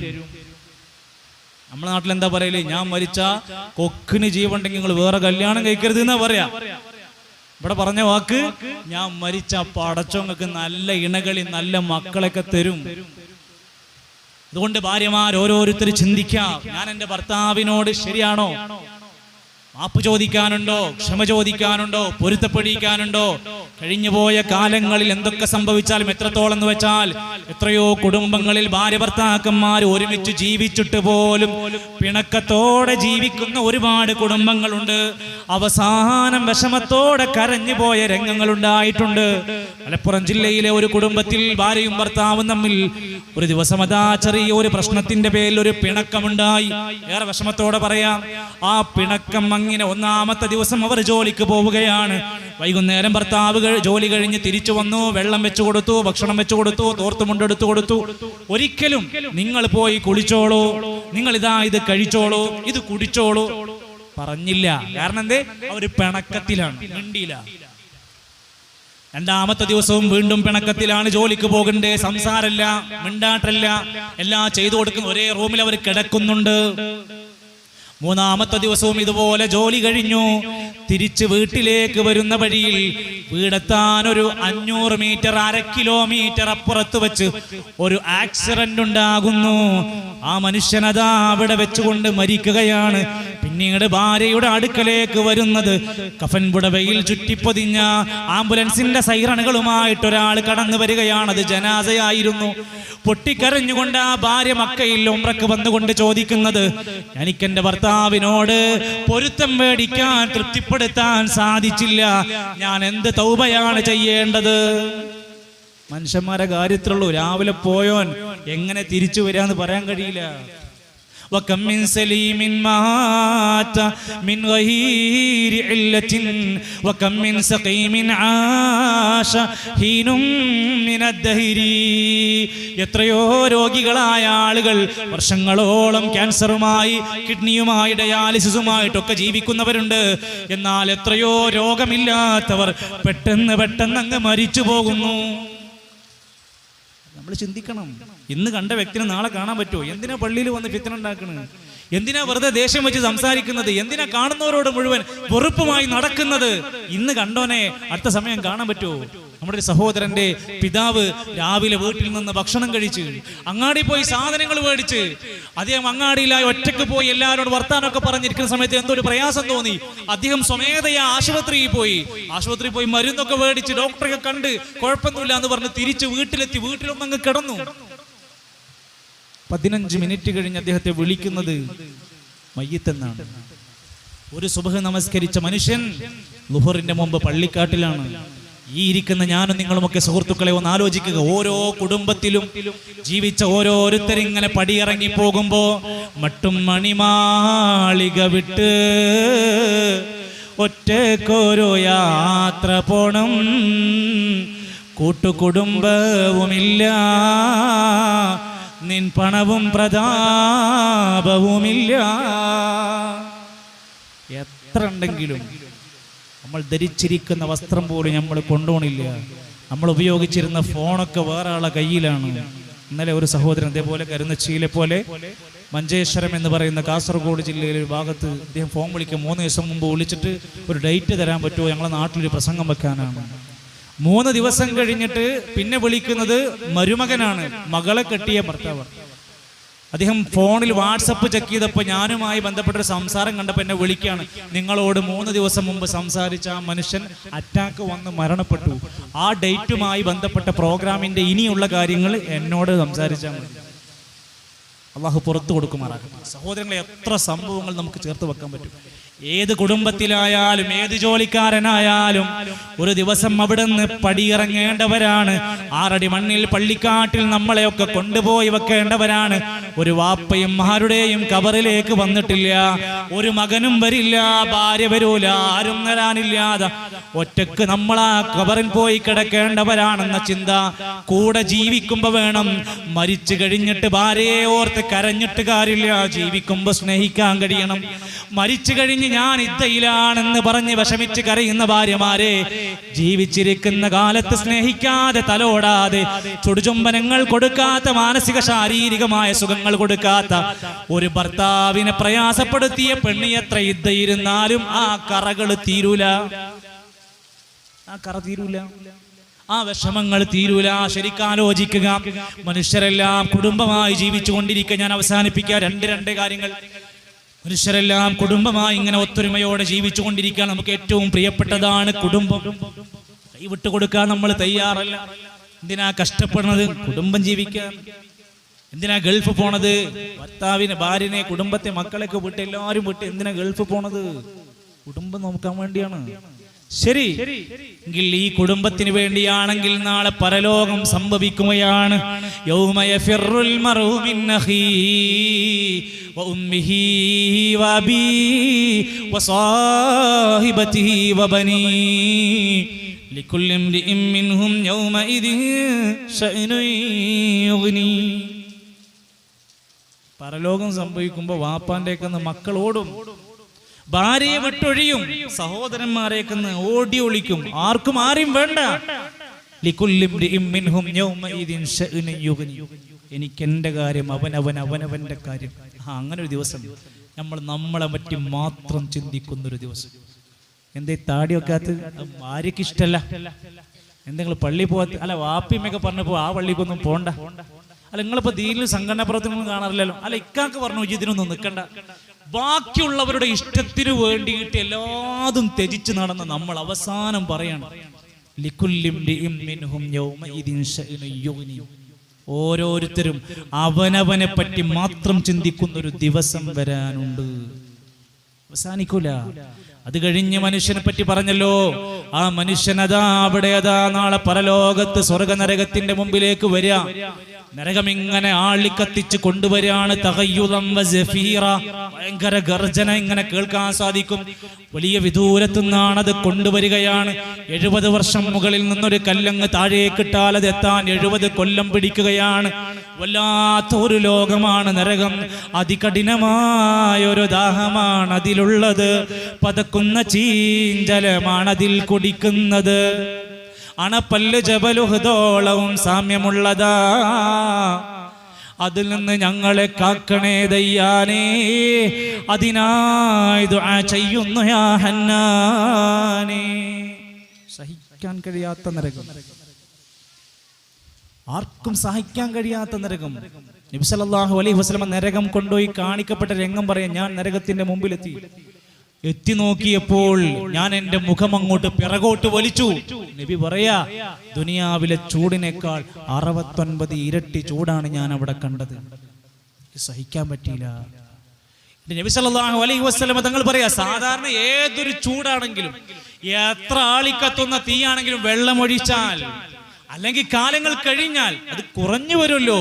കുല്ലമാ ഖബത് സിദ്നാഹും സഈറാ. നരകം എപ്പോഴെങ്കിലും ഒന്നിങ്ങനെ കുറഞ്ഞു വന്നാൽ അല്ലാഹ് അതിനെ വീണ്ടും ആളി കത്തിക്കും. പിന്നെ നമ്മൾ വിചാരിക്കും ഈ തൊലി അങ്ങോട്ട് കരിഞ്ഞു പോയാൽ പിന്നെ പ്രശ്നമല്ലല്ലോ. ബദ്ദൽനാഹും ജുലൂദാ. ആ തൊലി അങ്ങ് കത്തിക്കരിഞ്ഞാൽ പുതിയ തൊലി അങ്ങ് കൊടുക്കും, ശിക്ഷ ശരിക്കനുഭവിക്കാൻ. സഹിക്കവയ്യാതെ അലമുറയിട്ട് കരഞ്ഞുകൊണ്ട് നരകത്തിന്റെ മലക്കുകളുടെ അടുക്കൽ വന്നിട്ട് പറയും, ഞങ്ങൾക്ക് കുറച്ചു സമയത്തേക്കൊന്ന് പുറത്ത് കടക്കാൻ പറ്റുമോ? ഇന്റർവെല്ല് തരുമോ? ഒരു ബ്രേക്ക് തരുമോ? കുറച്ചൊന്ന് പുറത്തു പോയിട്ട്. മലക്കുകൾ ചോദിക്കുന്നുണ്ട്, നിനക്ക് താക്കീത് വന്നില്ലേ?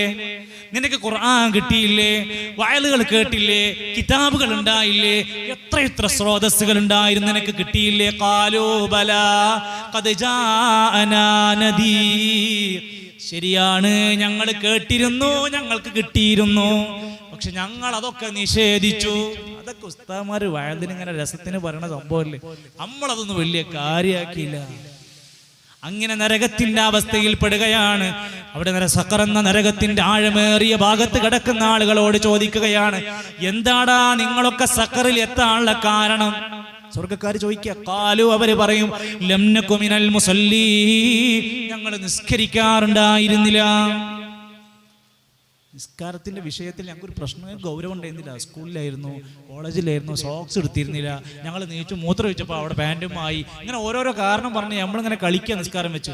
ലം നകു മിനൽ മുസല്ലീൻ വലം നകു നുത്ഇമുൽ മിസ്കീൻ, ഞങ്ങൾ സാധുക്കൾക്ക് ഭക്ഷണം കൊടുക്കൂല. വീട്ടിൽ എത്ര തട്ടിക്കളിച്ചാലും കൊണ്ടുപോയി തെങ്ങിന്റെ ചോട്ട് കിട്ടാലും ആർക്കും വേണ്ടാതെ വലിച്ചെറിഞ്ഞാലും ശരി, ഒരു സാധുവിന് ഞങ്ങൾ ഭക്ഷണം കൊടുക്കൂല.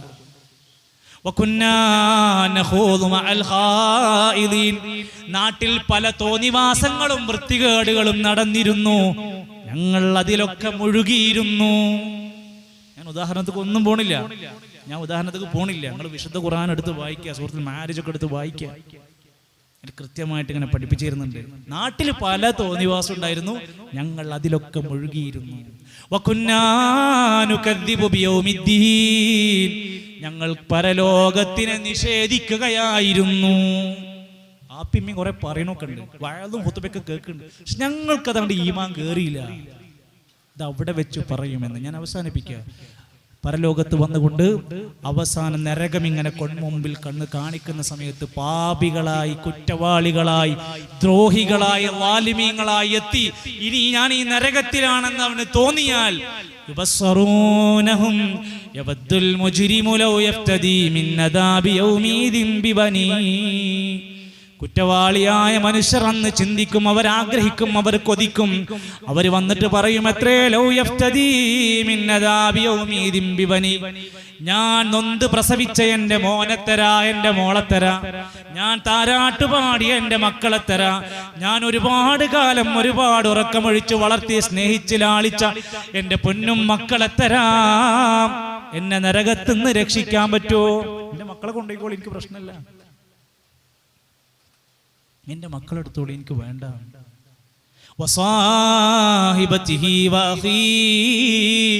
കല്യാണം കഴിഞ്ഞത് മുതൽ എൻ്റെ ശരീരത്തിന്റെ ചൂരും ചൂടും പങ്കുവച്ച, എൻ്റെ എല്ലാ സർവ്വ സ്വകാര്യതകളും അറിഞ്ഞ, വർഷങ്ങളോളം ഒത്തൊരുമിച്ച് ജീവിച്ച എൻ്റെ പ്രിയതമയെ തരാം, എന്നൊന്ന് രക്ഷിക്കാൻ പറ്റുമോ? എൻ്റെ ഉമ്മാന്റെ ഉദരത്തിൽ വളർന്ന് എൻ്റെ ഉമ്മാന്റെ മുലപ്പാൽ കുടിച്ച് ഒരേ മുറ്റത്ത് കളിച്ചുല്ലസിച്ച, ഒരേ പായയിൽ കിടന്നുറങ്ങിയ എൻ്റെ പൊന്നാര ഇക്കാക്കമാരാനിയന്മാരെ തരാ, അവരൊന്നും എനിക്ക് വേണ്ട, അവരെ വേണമെങ്കിൽ നരകത്തിലിട്ടോ, എന്നെ രക്ഷിക്കാൻ വല്ല വഴുപ്പുമുണ്ടോ? എനിക്ക് പല കുടുംബ പ്രശ്നങ്ങളും വന്നപ്പോ എന്നെ സഹായിച്ച അമ്മാവന്മാര്, എളാപ്പമാര്, മൂത്താപ്പമാര്, അമ്മോശനമ്മായിമ്മ പലരുമുണ്ട്. എൻ്റെ കുടുംബക്കാരെ മുഴുവൻ ഞാൻ തരാം, എന്നെ രക്ഷിക്കാൻ വഴിയുണ്ടോ? തീർന്നില്ല. വമൻ ഫിൽ അർളി ജമീഅൻ സുമ്മ യുൻജിഹി. ഭൂമിയിലെ മുഴുവൻ മനുഷ്യരെ തരാം, എന്നൊന്ന് രക്ഷിക്കാൻ പറ്റുമോ? ഇത്രയും ആൾക്കാരെ ഞാൻ തരാൻ തയ്യാറാണ്. അള്ളാന്റെ മറുപടി ഒന്നും വേണ്ട, അതുകൊണ്ടൊന്നും കാര്യല്ല, അതൊന്നും വേണ്ട.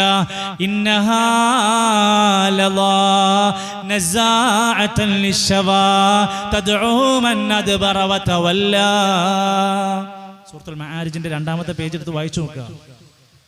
ഞാൻ ചുരുക്കി പറയാം.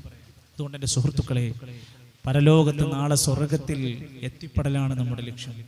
ഈ പറഞ്ഞ വിലാപങ്ങളും അവിടെ വെച്ച് ആർത്തട്ടഹാസങ്ങളും അവിടെ വെച്ച് പൊട്ടിക്കരച്ചിൽ കൊണ്ടോ എത്രത്തോളം എന്ന് വെച്ചാൽ ഖുർആൻ പറയാണ്, കാഫിരീങ്ങളായ ആളുകൾ ഇങ്ങനെ ഓരോ ശിക്ഷകൾ കാണുമ്പോൾ പറയും, അത്രേ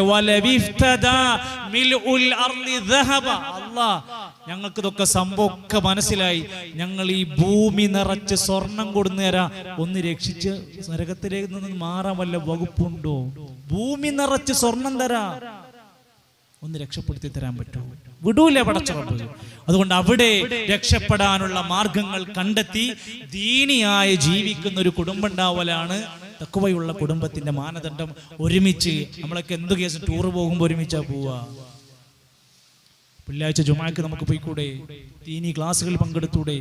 എല്ലാ കാര്യത്തിലും നമ്മുടെ കുടുംബത്തിനൊരു പരിഗണന ഉണ്ടാവുക, അവർക്ക് ദീന് കേൾക്കാൻ പഠിക്കാൻ അവസരം ഉണ്ടാവുക, സന്തോഷത്തിന്റെ ഇസ്ലാം അനുവദിച്ച സന്തോഷങ്ങൾക്ക് അവർക്ക് അവസരം കൊടുക്കുക. കുടുംബജീവിതം ഒരു അസ്വാരസ്യത്തിന്റെ, നൈരാശ്യത്തിന്റെ, ദുഃഖഭാരത്തിന്റെ ഒന്നല്ല എന്ന് നമ്മുടെ ജീവിതം കൊണ്ട് മാതൃകാപരമായി നമുക്കത് ചെയ്തു കൊടുക്കാൻ സാധ്യമാകുന്ന ഗുണങ്ങൾ ചെയ്യുക. അല്ലാഹു സുബ്ഹാനഹു വ തആല നമ്മുടെ കുടുംബജീവിതത്തിൽ എല്ലാ ഖൈറും ബറകാത്തുകളും നൽകുമാറാകട്ടെ. തഖ്വയുള്ള ഒരു ജീവിതം നമ്മുടെ എല്ലാ മേഖലകളിലും അല്ലാഹു നമുക്ക് പ്രദാനം ചെയ്യുമാറാകട്ടെ. നമ്മിൽ നിന്ന് മരണപ്പെട്ടു പോയ പ്രിയപ്പെട്ട ബന്ധുക്കൾ, സഹോദരങ്ങൾ, പ്രിയപ്പെട്ട മാതാപിതാക്കൾ, അല്ലാഹു അവർക്കെല്ലാം മഗ്ഫിറത്തും റഹ്മത്തും നൽകുമാറാകട്ടെ.